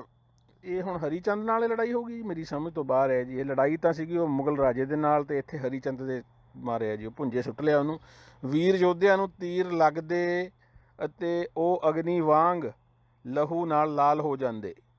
ਉਹ ਸਾਰੇ ਘੋੜਿਆਂ ਨੂੰ ਛੱਡ ਕੇ ਸਵਰਗ ਨੂੰ ਸੁਧਾਰ ਜਾਂਦੇ। ਲਓ ਜੀ, ਇਹ ਵੀ ਪਾਖੰਡ ਹੈ, ਸਵਰਗ ਸੁਧਾਰ ਜਾਂਦੇ ਜੀ।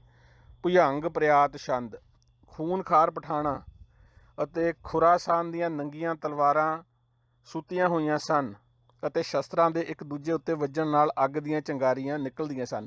ਇਹ ਜਿਹੜੇ ਉਹ ਰਾਖਸ਼ਾਂ ਦੀਆਂ ਅਤੇ ਦੈਂਤਾਂ ਦੀਆਂ ਲੜਾਈਆਂ ਹੁੰਦੀਆਂ ਸੀ ਨੇ, ਰਾਖਸ਼ ਦੈਂਤ ਤੇ ਦੇਵੀ ਦੇਵਤਿਆਂ ਦੀਆਂ ਲੜਾਈਆਂ ਜਾਂ ਰਾਮਚੰਦਰ ਦੀਆਂ, ਉਹ ਕੁਛ ਇਹਦੇ ਵਿੱਚ ਇਹਨਾਂ ਨੇ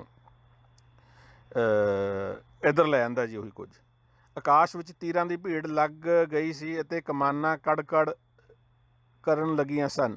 ਧੀਰਜ ਵਾਲੇ ਸੂਰਮਿਆਂ ਦੇ ਧੱਕੇ ਵੱਜਣ ਨਾਲ ਕਈ ਅਰਬੀ ਘੋੜੇ ਡਿੱਗ ਰਹੇ ਸਨ। ਭੇਰੀਆਂ ਭੂੰ ਕਰਕੇ ਵੱਜ ਰਹੀਆਂ ਸਨ ਅਤੇ ਨਗਾਰੇ ਧੁੰਕਾਰ ਪਾ ਰਹੇ ਸਨ। ਦੋਹਾਂ ਪਾਸਿਆਂ ਤੋਂ ਬਾਂਕੇ ਵੀਰ ਲਲਕਾਰੇ ਮਾਰ ਰਹੇ ਸਨ। ਬਾਹਾਂ ਨੂੰ ਉਲਾਰ ਕੇ ਸ਼ਸਤਰਾਂ ਨਾਲ ਸੱਟ ਮਾਰਦੇ ਸਨ ਅਤੇ ਯੁੱਧ ਸਥਲ ਵਿੱਚ ਡਾਕਣੀਆਂ ਢਕਾਰ ਰਹੀਆਂ ਸਨ ਅਤੇ ਚਾਮੁੰਡੀਆਂ ਚੀਕਾਂ ਮਾਰ ਰਹੀਆਂ ਸਨ। ਇਹ ਉਹੀ ਲਿਆਂਦਾ ਜੀ ਮਾਹੌਲ ਇਹਨਾਂ ਨੇ ਨਾ। ਪਹਿਲਾਂ ਜਿਹੜਾ ਦੇਵਤੇ ਦੈਂਤਾਂ ਦੀ ਲੜਾਈ ਸੀ ਜਿਹੜੀ, ਉਹਦੇ 'ਚ ਡਾਕਣੀਆਂ ਇੱਲਾਂ ਆ ਗਈਆਂ, ਕੀ ਇਹਨੂੰ ਕਹਿੰਦੇ ਨੇ, ਡਾਕਣੀਆਂ ਅਤੇ ਚਾਮੁੰਡੀਆਂ ਨਵਾਂ ਸ਼ਬਦ ਆਇਆ ਜੀ, ਚੀਕਾਂ ਮਾਰ ਰਹੀਆਂ ਸਨ। ਕਿੱਥੋਂ ਤੱਕ ਵਰਣਨ ਕਰਾਂ, ਭਿਆਨਕ ਯੁੱਧ ਹੋਇਆ ਸੀ। ਜਿਹੜੇ ਸੂਰਮੇ ਲੜ ਰਹੇ ਸਨ ਉਹ ਸਾਰੇ ਮਰ ਗਏ ਸਨ ਅਤੇ ਹਜ਼ਾਰਾਂ ਯੋਧੇ ਭੂਮੀ ਵਿੱਚੋਂ ਭੱਜ ਗਏ ਸਨ। ਅਤੇ ਇਹਦਾ ਵਰਣਨ ਬਥੇਰਾ ਹੋ ਗਿਆ ਹੈ ਜਾਣੀ। ਜਿਹੜਾ ਇੰਪੋਰਟੈਂਟ ਪਾਰਟ ਹੈ ਉਹਦਾ ਵਰਣਨ ਆਪਾਂ ਕੀਤਾ ਹੀ ਨਹੀਂਗਾ। ਆਖਿਰ ਪਹਾੜੀ ਰਾਜਾ ਫਤਿਹ ਸ਼ਾਹ ਘੋੜੀ ਨੂੰ ਟਪੋਸੀ ਮਰਵਾ ਕੇ ਭੱਜ ਗਿਆ। ਪਹਾੜੀ ਰਾਜਿਆਂ ਨਾਲ ਵੀ ਲੜਾਈ ਸੀਗੀ, ਠੀਕ ਹੈ। ਭੱਜੇ ਜਾਂਦੇ ਉਹ ਸਾਡੇ ਵੀਰਾਂ ਨੇ ਕੋਈ ਤੀਰ ਨਾ ਚਲਾਇਆ। ਉਸ ਪਿੱਛੋਂ ਜੱਸੋ ਵਾਲੀਆ ਅਤੇ ਡੱਡ ਵਾਲੀਆਂ ਮਧੂਕਰ ਸ਼ਾਹ ਯੁੱਧ ਲਈ ਨਾ ਡਟ ਸਕੇ ਅਤੇ ਆਪਣੀ ਸਾਰੀ ਸੈਨਾ ਲੈ ਕੇ ਭੱਜ ਗਏ। ਇਸ ਸਥਿਤੀ ਤੋਂ ਹੈਰਾਨ ਹੋ ਕੇ ਯੁੱਧ ਵੀਰ ਚੰਦੇਲੀਆ ਰਾਜਾ ਜੋਸ਼ ਵਿੱਚ ਆਇਆ। ਉੱਧਰੋਂ ਹਰੀ ਚੰਦ ਹੱਥ ਵਿੱਚ ਬਰਸ਼ਾ ਫੜ ਕੇ ਆਇਆ। ਅੱਧੇ ਗੁੱਸੇ ਵਿੱਚ ਆ ਕੇ ਉਸਨੇ ਸੁਆਮੀ ਪ੍ਰਤੀ ਵਫਾਦਾਰੀ ਨੂੰ ਨਿਭਾਇਆ ਅਤੇ ਲੜਦੇ ਹੋਏ ਟੋਟੇ ਹੋ ਕੇ ਡਿੱਗ ਪਿਆ। ਉਸ ਵੇਲੇ ਨਜਾਬਤ ਖਾਨ ਨੇ ਆ ਕੇ ਸ਼ਸਤਰ ਲੈ ਕੇ ਸੰਗੋ ਸ਼ਾਹ ਨੂੰ ਮਾਰਿਆ। ਉਸ ਨੇ ਵੀ ਉਸ ਬਾਕੇ ਖਾਨ ਉੱਤੇ ਕਿਤਨੇ ਅਸਤਰ ਚਲਾਏ ਅਤੇ ਉਹ ਇਸ ਤਰ੍ਹਾਂ ਸੰਗੋ ਸ਼ਾਹ ਸਵਰਗ ਸੁਧਾਰ ਗਿਆ। ਲਓ ਜੀ, ਸਵਰਗ ਸੁਧਾਰ ਗਏ। ਨਜਾਬਤ ਖਾਨ ਨੂੰ ਮਾਰ ਕੇ ਜੁਝਾਰੀ ਸੰਗੋ ਸ਼ਾਹ ਵੀ ਜੂਝ ਗਿਆ। ਉਸ ਦੇ ਮਰਨ ਨਾਲ ਲੋਕਾਂ ਵਿੱਚ ਹਾਹਾਕਾਰ ਮੱਚ ਗਿਆ, ਪਰ ਸਵਰਗ ਵਿੱਚ ਜੈ ਜੈਕਾਰ ਹੋਣ ਲੱਗ ਪਿਆ। ਲਓ ਜੀ, ਸਵਰਗ 'ਚ ਜੈ ਜੈਕਾਰ ਹੋ ਗਈ ਜੀ। ਇਹ ਸਾਰਾ ਬ੍ਰਾਹਮਣਵਾਦ ਵੜ ਗਿਆ ਜੀ ਇੱਧਰ। ਸੰਗੋ ਸ਼ਾਹ ਨੂੰ ਯੁੱਧ ਵਿੱਚ ਲੜਦਿਆਂ ਇਹ ਆ ਗਿਆ ਜੀ ਭੁਜੰਗ ਪ੍ਰਿਆਤ ਛੰਦ। ਸੰਗੋ ਸ਼ਾਹ ਨੂੰ ਯੁੱਧ ਵਿੱਚ ਲੜਦਿਆਂ ਅਤੇ ਵੀਰਗਤੀ ਪ੍ਰਾਪਤ ਕਰਦਿਆਂ ਵੇਖ ਕੇ ਤੁਹਾਡੇ ਇਸ ਕੀਟ ਭਾਵ ਕਵੀ ਨੇ ਹੱਥ ਵਿੱਚ ਤੀਰ ਕਮਾਨ ਫੜੀ ਅਤੇ ਸ਼ਸਤਰ ਬਿੰਨ ਕੇ ਇੱਕ ਖਾਨ ਨੂੰ ਤੀਨ ਮਾਰਿਆ। ਲਓ ਜੀ, ਜਿਹੜਾ ਸੀਗਾ ਸੰਗੋ ਸ਼ਾਹ ਨੂੰ ਯੁੱਧ ਵਿੱਚ ਲੜਦਿਆਂ ਅਤੇ ਮਰਦਿਆਂ ਗਤੀ ਪ੍ਰਾਪਤ ਅਤੇ ਮਰਦਿਆਂ ਵੇਖ ਕੇ ਆਪਾਂ ਕਹਿ ਲਈਏ ਵੀਰਗਤੀ ਪ੍ਰਾਪਤ ਕਰਦਿਆਂ ਵੇਖ ਕੇ ਗੁਰੂ ਗੋਬਿੰਦ ਸਿੰਘ ਜੀ ਨੇ ਭਾਵ ਕਵੀ ਨੇ ਹੱਥ ਵਿੱਚ ਤੀਰ ਕਮਾਨ ਫੜਿਆ। ਅਦਰਵਾਈਜ਼ ਉਹਨਾਂ ਨੇ ਫੜਿਆ ਹੀ ਨਹੀਂਗਾ ਤੀਰ ਕਮਾਨ, ਉਹ ਤਾਂ ਬਸ ਦੇਖ ਹੀ ਰਹੇ ਸੀਗੇ ਇਹ ਲੜਾਈ। ਪਰ ਸੰਗੋ ਸ਼ਾਹ ਜਦੋਂ ਸ਼ੂਰਵੀਰਤਾ ਨਾਲ ਲੜਦਾ ਵੀਰਗਤੀ ਪ੍ਰਾਪਤ ਕਰ ਰਿਹਾ ਸੀ, ਤਾਂ ਇਸ ਕਰਕੇ ਉਹਨਾਂ ਨੇ ਤੀਰ ਕਮਾਨ ਫੜਿਆ ਜੀ ਹੱਥ 'ਚ ਅਤੇ ਸ਼ਸਤਰ ਬਿੰਨ ਕੇ ਇੱਕ ਖਾਨ ਨੂੰ ਤੀਰ ਨਾਲ ਮਾਰ ਦਿੱਤਾ। ਮਾਨੋ ਵੈਰੀ ਨੂੰ ਕਾਲੇ ਸੱਪ ਨੇ ਡਸ ਲਿਆ ਹੋਵੇ। ਉਹ ਧਰਤੀ ਉੱਤੇ ਡਿੱਗ ਪਿਆ ਅਤੇ ਅਸਾਂ ਦੂਜਾ ਬਣ ਸੰਭਾਲਿਆ। ਉਹ ਭੀਖਣ ਖਾਨ ਦੇ ਮੁੱਖ ਵਿੱਚ ਕੱਸ ਕੇ ਮਾਰਿਆ। ਉਹ ਖੂਨਖਾਰ ਖਾਨ ਆਪ ਤਾਂ ਭੱਜ ਗਿਆ, ਪਰ ਉਸ ਦਾ ਘੋੜਾ ਯੁੱਧ ਭੂਮੀ ਵਿੱਚ ਹੀ ਰਹਿ ਗਿਆ। ਸਾਡੇ ਤੀਜੇ ਬਾਣ ਦੇ ਲੱਗਣ ਨਾਲ ਘੋੜੇ ਨੇ ਪ੍ਰਾਣ ਤਿਆਗ ਦਿੱਤੇ। ਤੀਜਾ ਬਾਣ ਗੁਰੂ ਗੋਬਿੰਦ ਸਿੰਘ ਜੀ ਦੱਸਦੇ ਨੇ ਕਿ ਘੋੜੇ ਦੇ ਮਾਰਿਆ ਅਤੇ ਘੋੜੇ ਨੇ ਪ੍ਰਾਣ ਤਿਆਗ ਦਿੱਤੇ। ਇਤਨੀ ਦੇਰ ਵਿੱਚ ਹਰੀ ਚੰਦ ਦੀ ਬੇਹੋਸ਼ੀ ਦੂਰ ਹੋ ਗਈ ਅਤੇ ਉਸਨੇ ਆਪਣੇ ਆਪ ਨੂੰ ਸੰਭਾਲਿਆ ਅਤੇ ਤੀਰ ਕਮਾਨ ਫੜ ਕੇ ਖਿੱਚ ਕੇ ਤੀਰ ਮਾਰਨ ਲੱਗਿਆ। ਉਸ ਦੇ ਤੀਰ ਜਿਸ ਦੇ ਸਰੀਰ ਅੰਗ ਵਿੱਚ ਲੱਗੇ ਉਹ ਆਪਣੇ ਆਪ ਨੂੰ ਸੰਭਾਲ ਨਾ ਸਕਿਆ ਅਤੇ ਦੇਹ ਨੂੰ ਤਿਆਗ ਕੇ ਸਵਰਗ ਸੁਧਾਰ ਗਿਆ। ਜਿਹੜੇ ਮਰਦੇ ਨੇ ਸਾਰੇ ਸਵਰਗ ਸੁਧਾਰ ਰਹੇ ਨੇ। ਉਹ ਦੋ ਦੋ ਬਾਣ ਇੱਕੋ ਵੇਲੇ ਖਿੱਚ ਕੇ ਮਾਰਦਾ ਸੀ ਅਤੇ ਬਲਵਾਨ ਸੂਰਬਿਆਂ ਤੇ ਅਰਬੀ ਘੋੜਿਆਂ ਨੂੰ ਵਿੰਨੀ ਜਾ ਰਿਹਾ ਸੀ। ਤਾਂ ਘੋੜਿਆਂ ਦਾ ਕੀ ਕਸੂਰ ਹੈ, ਮੈਨੂੰ ਤਾਂ ਨਹੀਂ ਸਮਝ ਆਉਂਦੀ। ਜਿਸ ਨੂੰ ਤੀਰ ਲੱਗਦਾ ਸੀ ਉਸ ਨੂੰ ਸਰੀਰ ਦੀ ਸੰਭਾਲ ਨਹੀਂ ਰਹਿੰਦੀ ਸੀ ਅਤੇ ਤੀਰ ਉਸਦੇ ਸਰੀਰ ਨੂੰ ਵਿੰਨ ਕੇ ਪਾਰ ਨਿਕਲ ਜਾਂਦਾ ਸੀ। ਸਾਰਿਆਂ ਸੂਰਮਿਆਂ ਨੇ ਆਪਣੇ ਸੁਆਮੀ ਧਰਮ ਨੂੰ ਨਿਭਾਇਆ। ਡਾਕਣੀਆਂ ਡਾਕਰਦੀਆਂ ਸਨ, ਭੂਤ ਪ੍ਰੇਤਾਂ ਨੇ ਡੰਡ ਪਾਈ ਹੋਈ ਸੀ। ਲਓ ਜੀ, ਡਾਕਣੀਆਂ ਡਕਾਰਦੀਆਂ ਸਨ, ਭੂਤ ਪ੍ਰੇਤ ਤੁਰੇ ਫਿਰਦੇ ਸੀਗੇ ਉੱਥੇ। ਹਾਲੇ ਇਹ ਕਹਿ ਰਿਹਾ ਹੈ ਕਵੀ, ਇਹਦਾ ਰਾਈਟਰ, ਇਹਦਾ ਬਚਿੱਤਰ ਨਾਟਕ ਦਾ, ਵੀ ਮੈਂ ਕੋਈ ਪਖੰਡ ਨਹੀਂ ਕਰਨਾ ਜਾ ਕੇ। ਤੇ ਨਿਰਾ ਪਖੰਡ, ਭੂਤ ਪ੍ਰੇਤ ਡਾਕਣੀਆਂ ਪਤਾ ਨਹੀਂ ਕੀ ਹੁੰਦੀਆਂ ਨੇ ਜੀ, ਡੰਡ ਪਾਈ ਹੋਈ ਸੀ। ਵੀਰ ਬਤਾਲ ਅਤੇ ਸ਼ਿਵ ਦੇ ਸਿੱਧ ਸੇਵਕ ਹੱਸ ਰਹੇ ਸਨ। ਲਓ ਜੀ, ਅੱਗੇ ਇੱਕ ਹੋਰ ਪਖੰਡ ਆ ਗਿਆ। ਚਾਮੁੰਡੀਆਂ ਚਿੰਕਾਰੇ ਮਾਰ ਰਹੀਆਂ ਸਨ ਅਤੇ ਵੱਡੀਆਂ ਗਿੱਧਾਂ ਉੱਡ ਰਹੀਆਂ ਸਨ। ਹਰੀ ਚੰਦ ਨੇ ਗੁੱਸੇ 'ਚ ਆ ਕੇ ਕਮਾਨ ਨੂੰ ਫੜਿਆ ਅਤੇ ਪਹਿਲੇ ਤੀਰ ਦਾ ਕੱਸ ਕੇ ਸਾਡੇ ਘੋੜੇ ਉੱਤੇ ਕੀਤਾ।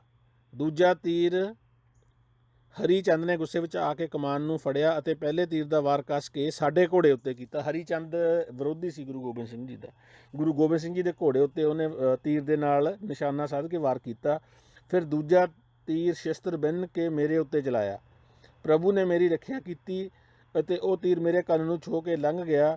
ਉਸਨੇ ਤੀਜਾ ਬਾਣ ਪੇਟੀ ਵਿੱਚ ਮਾਰਿਆ। 3 ਬਾਣ ਚਲਾਤੇ ਜੀ ਉਹਨੇ ਤੀਰ ਹੁਣ ਤੱਕ। ਜੋ ਚਿਲਕਤ ਰੇਸ਼ਮੀ ਬਸਤਰ ਨੂੰ ਵਿੰਨ ਕੇ ਪੇਟੀ ਦੇ ਤਸਮੇ ਤੋਂ ਪਰਲੇ ਪਾਸੇ ਨਿਕਲ ਗਿਆ। ਉਹ ਵੀ ਚੁੰਝ ਤਵੱਜਾ ਵਿੱਚ ਚੁੱਭੀ ਪਰ ਕੋਈ ਜ਼ਖਮੀ ਨਾ ਹੋਇਆ। ਉਸ ਦੀ ਚੁੰਝ ਤਵਚਾ ਵਿੱਚ ਚੁੱਭੀ ਪਰ ਜ਼ਖਮ ਨਹੀਂ ਹੋਇਆ। ਤਵਚਾ ਸਿਰਫ ਚੁੱਭੀ ਹੋ ਸੀਗੀ, ਉਹ ਜ਼ਖਮ ਨਹੀਂ ਕਰ ਸਕੀ। ਕੇਵਲ ਪ੍ਰਭੂ ਨੇ ਆਪਣੇ ਦਾਸ ਦੀ ਜਾਨ ਬਚਾਈ। ਰਸਾਵਲ ਛੰਦ। ਸੁਣੋ, ਸਾਨੂੰ ਜਦੋਂ ਬਾਣ ਲੱਗਿਆ ਤਦੋਂ ਰੋਹ ਜਾਗ ਪਿਆ। ਅਸਾਂ ਹੱਥ ਵਿੱਚ ਕਮਾਨ ਲੈ ਕੇ ਖਿੱਚ ਕੇ ਤੀਰ ਮਾਰਿਆ। ਜਦੋਂ ਅਸੀਂ ਬਹੁਤ ਤੀਰ ਚਲਾਏ ਤਾਂ ਵੈਰੀ ਦਲ ਦੇ ਸਾਰੇ ਸੂਰਮੇ ਭੱਜ ਗਏ। ਫਿਰ ਸ਼ਸਤਰ ਬੰਨ੍ਹ ਕੇ ਅਸੀਂ ਤੀਰ ਚਲਾਇਆ। ਫਿਰ ਸ਼ਿਸਤ ਬੰਨ੍ਹ ਕੇ, ਸ਼ਿਸਤ ਪਤਾ ਨਹੀਂ ਕੀ ਹੈ ਜੀ, ਬੰਨ੍ਹ ਕੇ ਅਸੀਂ ਤੀਰ ਚਲਾਇਆ ਅਤੇ ਇੱਕ ਜਵਾਨ ਨੂੰ ਮਾਰ ਦਿੱਤਾ। ਹਰੀ ਚੰਦ ਨੂੰ ਮਾਰ ਲਿਆ। ਉਸ ਦੇ ਯੋਧਿਆਂ ਨੂੰ ਲਿਤਾੜ ਸੁੱਟਿਆ ਤੇ ਜੋ ਕਰੋੜ ਰਾਏ ਨਾਂ ਦਾ ਰਾਜਾ ਸੀ ਉਸ ਨੂੰ ਵੀ ਕਾਲ ਨੇ ਮਾਰ ਦਿੱਤਾ। ਫਲਸਰੂਪ ਰਾਜੇ ਯੁੱਧ ਭੂਮੀ ਨੂੰ ਛੱਡ ਕੇ ਭੱਜ ਗਏ। ਸਾਰੇ ਅਤਿਅੰਤ ਭੈਭੀਤ ਸਨ। ਮੇਰੀ ਜਿੱਤ ਹੋ ਗਈ। ਸਭ ਕੁਝ ਕਾਲ ਦੀ ਕਿਰਪਾ ਕਰਕੇ ਹੋਇਆ। ਲਓ ਜੀ, ਆਹ ਕਾਲ ਦੀ ਕਿਰਪਾ ਹੋਈ ਹੈ। ਇਹ ਕਾਲ ਇੱਥੇ ਮੌਤ ਆ ਕਿ ਸਮਾਂ ਹੈ, ਇਹਦਾ ਪਤਾ ਨਹੀਂ ਜੀ। ਕਾਲ ਦੀ ਕਿਰਪਾ ਨਾਲ ਹੋਇਆ ਇਹ। ਯੁੱਧ ਨੂੰ ਜਿੱਤ ਕੇ ਅਸੀਂ ਵਾਪਸ ਪਰਤੇ ਅਤੇ ਜਿੱਤ ਦੇ ਗੀਤ ਗਾਏ। ਧਨ ਦਾ ਮੀਂਹ ਵਸਾ ਦਿੱਤਾ। ਇਹ ਬਿਲਕੁਲ ਉਹ ਪਖੰਡ ਆ ਨਾ ਜਿਹੜਾ ਆਪਣੇ ਜਦੋਂ ਵੀ ਆਉਂਦੇ ਸੀਗੇ ਯੁੱਗ ਚਲੋ ਨਹੀਂ ਕਰਵਾਏ ਹੈਗੇ ਇੱਥੇ, ਇਹਨਾਂ ਨੇ ਯੱਗ ਵੀ ਕਰਵਾ ਦਿੰਦੇ ਸੀ। ਇਹਨਾਂ ਨੇ ਉਹ ਯੱਗ ਕਰਵਾ ਕੇ ਜਦੋਂ ਵੀ ਉਹ ਜਿੱਤ ਕੇ ਆਉਂਦੇ ਸੀਗੇ ਅਤੇ ਫਿਰ ਖੁਸ਼ੀ ਮਨਾਉਂਦੇ ਸੀ। ਮੀਂਹ ਦਾ, ਧਨ ਦਾ ਮੀਂਹ ਵਸਾ ਦਿੱਤਾ। ਕਿਆ ਬਾਤ ਆ। ਕਰੋੜਾਂ ਦਾਨ ਦਿੱਤੇ ਗਏ, ਕਰੋੜਾਂ ਰੁਪਏ। ਰਾਮਾ ਅਵਤਾਰ ਦੇ ਵਿੱਚ ਆਲਰੇਡੀ ਆਪਾਂ ਇਹ ਪੜ੍ਹ ਚੁੱਕੇ ਹਾਂ। ਜਿਸ ਕਰਕੇ ਸੂਰਮੇ ਪ੍ਰਸੰਨ ਹੋ ਗਏ। ਜਦ ਮੇਰੇ ਸੈਨਿਕ ਯੁੱਧ ਜਿੱਤ ਕੇ ਆਏ ਤਾਂ ਉਹਨਾਂ ਦੇ ਨਗਰ ਵਿੱਚ ਪੈਰ ਨਾ ਟਿਕੇ। ਕੱਲੀ ਕਹਿਲੂਰ ਦੀ ਰਿਆਸਤ ਵਿੱਚ ਆ ਕੇ ਆਨੰਦਪੁਰ ਪਿੰਡ ਨੂੰ ਆਬਾਦ ਕੀਤਾ। ਜਿਹੜੇ ਆਦਮੀ ਉੱਥੇ ਭੰਗਾਣੀ ਵਿੱਚ ਨਹੀਂ ਲੜੇ ਸਨ ਉਹਨਾਂ ਨੂੰ ਨਗਰ ਤੋਂ ਕੱਢ ਦਿੱਤਾ। ਜਾਣੀ ਭੰਗਾਣੀ ਦਾ ਯੁੱਧ ਸੀਗਾ ਜੀ ਇਹ। ਜਿਹੜੇ ਉੱਥੇ ਨਹੀਂ ਲੜੇ ਉਹਨਾਂ ਨੂੰ ਨਗਰ ਤੋਂ ਭਜਾਤਾ ਗੁਰੂ ਗੋਬਿੰਦ ਸਿੰਘ ਜੀ ਨੇ ਆਨੰਦਪੁਰ ਸਾਹਿਬ ਤੋਂ। ਜਿਹੜੇ ਉਸ ਥਾਂ ਚੰਗੀ ਤਰ੍ਹਾਂ ਲੜੇ ਸਨ ਉਹਨਾਂ ਦੀ ਚੰਗੀ ਪ੍ਰਤੀਪਾਲਣਾ ਕੀਤੀ, ਚੌਪ ਪਈ। ਇਸ ਤਰ੍ਹਾਂ ਬਹੁਤ ਦਿਨ ਬਤੀਤ ਹੋ ਗਏ। ਸੰਤਾਂ ਨੂੰ ਉਚਿਆ ਕੇ ਦੁਸ਼ਟ ਮਾਰ ਦਿੱਤੇ। ਸੰਤਾਂ ਨੂੰ ਉਚਿਆ ਕੇ ਸਾਰੇ ਦੁਸ਼ਟ ਮਾਰ ਦਿੱਤੇ। ਉਹਨਾਂ ਮੂਰਖਾਂ ਨੂੰ ਟੰਗ ਕੇ ਮਾਰ ਦਿੱਤਾ ਜਿਨ੍ਹਾਂ ਨੇ ਕੁੱਤਿਆਂ ਵਾਂਗ ਪ੍ਰਾਣ ਛੱਡੇ। ਕੋਈ ਸੈਂਸ ਜੀ ਨਹੀਂ ਬਣਦੀ ਜੀ। ਉਹਨਾਂ ਨੇ ਕੁੱਤਿਆਂ ਵਾਂਗ ਪ੍ਰਾਣ ਛੱਡੇ। ਇੱਥੇ ਬਚਿੱਤਰ ਨਾਟਕ ਦੇ ਰਾਜ ਸਾਜ ਕਥਨ ਅਤੇ ਭੰਗਾਣੀ ਯੁੱਧ ਵਰਣਨ ਦਾ 8ਵਾਂ ਅਧਿਆਇ ਸਮਾਪਤ ਹੁੰਦਾ ਹੈ। ਸਭ ਸ਼ੁਭ ਹੈ। ਹੁਣ ਨੰਦੌਣ ਦੇ ਯੁੱਧ ਦਾ ਕਥਨ। ਲਓ ਜੀ, ਨੰਦੌਣ ਦੇ ਯੁੱਧ ਦਾ ਕਥਨ ਆ ਗਿਆ। ਇਸ ਤਰ੍ਹਾਂ ਬਹੁਤ ਸਮਾਂ ਬਤੀਤ ਹੋਇਆ। ਦਿੱਲੀ ਤੋਂ ਮੀਆਂ ਖਾਨ ਮਾਲੀਆ ਵਸੂਲਣ ਲਈ ਜੰਮੂ ਵੱਲ ਆਇਆ। ਉਸਨੇ ਅਲਫ ਖਾਨ ਨੂੰ ਨੰਦੌਣ ਭੇਜਿਆ। ਉਸਨੇ ਕਹਿਲੂਰ ਦੇ ਰਾਜੇ ਭੀਮ ਚੰਦ ਨਾਲ ਵੈਰ ਵਧਾ ਲਿਆ। ਅਲਫ ਖਾਨ ਨਾਲ ਜੂਝਣ ਲਈ ਰਾਜੇ ਨੇ ਸਾਨੂੰ ਬੁਲਾਇਆ ਅਤੇ ਆਪ ਉਸ ਵੱਲ ਅੱਗੇ ਵਧਿਆ। ਅਲਫ ਖਾਨ ਨੇ ਨਵਰਸ ਨਾਂ ਦਾ ਟਿੱਲਾ ਆ ਉੱਤੇ ਕਾਠ ਦਾ ਕਿਰਲਾ ਮੋਰਚਾ ਬਣਾ ਲਿਆ ਜੀ ਉਹਨੇ, ਕਾਠ ਦਾ ਮੋਰਚਾ। ਇੱਧਰ ਭੀਮ ਚੰਦ ਦੇ ਮਦਦਗਾਰ ਰਾਜਿਆਂ ਨੇ ਵੀ ਤੀਰਾਂ ਅਤੇ ਬੰਦੂਕਾਂ ਦੀਆਂ ਸ਼ਿਸ਼ਤਾਂ ਬੰਨ੍ਹ ਲਈਆਂ। ਭੁਜੰਗ ਪ੍ਰਿਆਤ ਛੰਦ। ਉੱਥੇ ਭੀਮ ਚੰਦ ਨਾਲ ਬਲਵਾਨ ਰਾਜਾ ਰਾਜ ਸਿੰਘ ਅਤੇ ਮਹਾਂ ਤੇਜਵੰਤ ਰਾਮ ਸਿੰਘ ਨੇ ਚੜ੍ਹਾਈ ਕੀਤੀ। ਜਸਰੋਟ ਦਾ ਪ੍ਰਾਪਤੀ ਰਾਜਾ ਸੁਖਦੇਵ ਵੀ ਕ੍ਰੋਧਵਾਨ ਹੋ ਚੜ੍ਹਿਆ ਅਤੇ ਯੁੱਧ ਦੀ ਸਾਰੀ ਤਿਆਰੀ ਕਰ ਲਈ। ਡਾਢਾ ਬਲਵਾਨ ਪਿਰਥੀ ਚੰਦ ਡਡਵਾਲੀਆ ਚੜ੍ਹਾਇਆ। ਇਹ ਸਾਰੇ ਤਿਆਰ ਹੋ ਕੇ ਰਾਜੇ ਦਾ ਕੰਮ ਸਵਾਰਨ ਲਈ ਚੜ੍ਹੇ। ਕਿਰਪਾਲ ਚੰਦ ਨੇ ਨੇੜੇ ਢੁੱਕ ਕੇ ਹਮਲਾ ਕੀਤਾ ਅਤੇ ਸੂਰਮਿਆਂ ਦੇ ਜੁੱਟਾਂ ਨੂੰ ਮਾਰ ਕੇ ਪਿੱਛੇ ਕੀਤਾ। ਉਹਦਾ ਜੁੱਟ ਜਿਵੇਂ ਹੁੰਦੇ ਆ ਨਾ, ਟੋਲਾ, ਸੂਰਮਿਆਂ ਦੇ ਜੁੱਟਾਂ ਨੂੰ ਮਾਰ ਕੇ ਪਿੱਛੇ ਕੀਤਾ। ਦੂਜੀ ਵਾਰ ਮੁਕਾਬਲੇ ਲਈ ਢੁਕੇ, ਉਹਨਾਂ ਨੂੰ ਮਾਰ ਕੇ ਹੇਠਾਂ ਉਤਾਰ ਦਿੱਤਾ। ਹੇਠਾਂ ਪਹਾੜੀ ਰਾਜੇ ਕ੍ਰੋਧ ਨਾਲ ਦੰਦ ਪੀ ਰਹੇ ਸਨ। ਉੱਧਰ ਯੋਧੇ ਧੌਂਸੇ ਵਜਾ ਰਹੇ ਸਨ। ਹੇਠਾਂ ਰਾਜੇ ਖੜੋ ਕੇ ਸੋਗ ਪਾਲ ਰਹੇ ਸਨ, ਅਰਥਾਤ ਦੁਖੀ ਹੋ ਕੇ ਕ੍ਰੋਧ ਕਰ ਰਹੇ ਸਨ। ਤਦੋਂ ਭੀਮ ਚੰਦ ਨੇ ਆਪ ਕ੍ਰੋਧ ਕੀਤਾ ਅਤੇ ਮੂੰਹ ਨਾਲ ਹਨੂਮਾਨ ਦੇ ਮੰਤਰ ਦਾ ਜਾਪ ਕੀਤਾ। ਸਾਰਿਆਂ ਸੂਰਮਿਆਂ ਨੂੰ ਸੱਦ ਲਿਆ ਅਤੇ ਸਾਨੂੰ ਵੀ ਬੁਲਾਇਆ। ਤਦੋਂ ਸਭ ਇਕੱਠੇ ਹੋ ਕੇ ਚੰਗੀ ਤਰ੍ਹਾਂ ਯੁੱਧ ਲਈ ਅੱਗੇ ਵਧੇ। ਸਾਰੇ ਮਹਾਨ ਯੋਧੇ ਕ੍ਰੋਧ ਕਰਕੇ ਅੱਗੇ ਢੁਕੇ। ਜਿਵੇਂ ਵਾੜ ਨੂੰ ਸਾੜਨ ਲਈ ਅੱਗ ਦੇ ਲੰਬੇ ਚੱਲੇ ਸਨ, ਉੱਥੇ ਬੀਜੜ ਵਾਲੀਆਂ ਵੀਰ ਦਿਆਲ ਚੰਦ ਅਤੇ ਕਾਂਗੜੇ ਦਾ ਕਿਰਪਾਲ ਚੰਦ ਸਾਰੀ ਫੌਜ ਨੂੰ ਲੈ ਕੇ ਚੜ੍ਹ ਆਏ। ਮਧੂਭਾਰ ਛੰਦ। ਕਿਰਪਾਲ ਚੰਦ ਕ੍ਰੋਧਵਾਨ ਹੋਇਆ। ਉਸਨੇ ਘੋੜੇ ਨੂੰ ਨਚਾਇਆ। ਯੁੱਧ ਦੇ ਵਾਜੇ ਵੱਜਣ ਲੱਗੇ ਅਤੇ ਸਾਰਾ ਵਾਤਾਵਰਣ ਭਿਆਨਕ ਬਣ ਗਿਆ। ਸੂਰਮੇ ਲੜਨ ਲੱਗੇ, ਕਿਰਪਾਨਾਂ ਚਲਾਉਣ ਲੱਗੇ, ਮਨ ਵਿੱਚ ਕ੍ਰੋਧਵਾਨ ਹੋ ਕੇ ਤੀਰਾਂ ਦੀ ਵਰਖਾ ਕਰਨ ਲੱਗੇ। ਜੋ ਲੜਦੇ ਹਨ ਅੰਤ ਵਿੱਚ ਉਹ ਪ੍ਰਾਣ ਤਿਆਗਦੇ ਹਨ, ਧਰਤੀ ਉੱਤੇ ਡਿੱਗ ਪੈਂਦੇ ਹਨ, ਮਾਨੋ ਬੱਦਲ ਝੂਮ ਕੇ ਆ ਗਏ ਹੋਣ। ਰਸਾਵਲ ਛੰਦ। ਕਿਰਪਾਲ ਚੰਦ ਕ੍ਰੋਧਵਾਨ ਹੋਇਆ। ਉਸ ਯੁੱਧਵੀਰ ਨੇ ਪੈਰ ਜਮਾ ਲਿਆ, ਬਹੁਤ ਅਧਿਕ ਤੀਰ ਚਲਾਏ ਅਤੇ ਵੱਡੇ ਸੂਰਮੇ ਮਾਰ ਦਿੱਤੇ। ਛਤਰਧਾਰੀ ਰਾਜੇ ਮਾਰ ਦਿੱਤੇ। ਫਲਸਰੂਪ ਵੱਡੇ ਰਾਜੇ ਧਰਤੀ ਉੱਤੇ ਲੇਟ ਗਏ। ਧੌਂਸੇ ਵੱਜ ਰਹੇ ਸਨ ਅਤੇ ਤਕੜੇ ਸੂਰਮੇ ਗੱਜ ਰਹੇ ਸਨ। ਕਿਰਪਾਲ ਚੰਦ ਨੇ ਕ੍ਰੋਧਵਾਨ ਹੋ ਕੇ ਚੰਗਾ ਯੁੱਧ ਕੀਤਾ। ਮਹਾਂਵੀਰ ਗੱਜਦੇ ਸਨ ਅਤੇ ਬਹੁਤ ਸ਼ਸਤਰ ਇੱਕ ਦੂਜੇ ਉੱਤੇ ਵੱਜਦੇ ਸਨ। ਅਜਿਹਾ ਪ੍ਰਚੰਡ ਯੁੱਧ ਹੋਇਆ ਜਿਸ ਦਾ ਸ਼ੋਰ 9 ਖੰਡਾਂ ਵਿੱਚ ਸੁਣਿਆ ਗਿਆ। 9 ਖੰਡਾਂ 'ਚ ਸੁਣਿਆ ਗਿਆ ਜੀ ਸ਼ੋਰ। ਕਿਰਪਾਲ ਚੰਦ ਸ਼ਸਤਰ ਚਲਾਉਂਦਾ ਹੋਇਆ ਅੱਗੇ ਤੁਰਦਾ ਗਿਆ। ਉਸਨੇ ਰਾਜਪੂਤੀ ਮਰਿਆਦਾ ਨੂੰ ਚੰਗੀ ਤਰ੍ਹਾਂ ਨਿਭਾਇਆ। ਦੋਹਰਾ। ਸਾਰੇ ਰਾਜਿਆਂ ਨੇ ਕ੍ਰੋਧਿਤ ਹੋ ਕੇ ਯੁੱਧ ਦੀ ਵਿਉਂਤ ਬਣਾਈ ਅਤੇ ਕਟੋਚੀਆਂ ਦੀ ਸੈਨਾ ਨੂੰ ਭੀਮ ਚੰਦ ਨੇ ਘੇਰ ਲਿਆ। ਭੁਜੰਗ ਛੰਦ। ਨਾਗਲੂ ਪਾਗਲੂ ਵੇਦ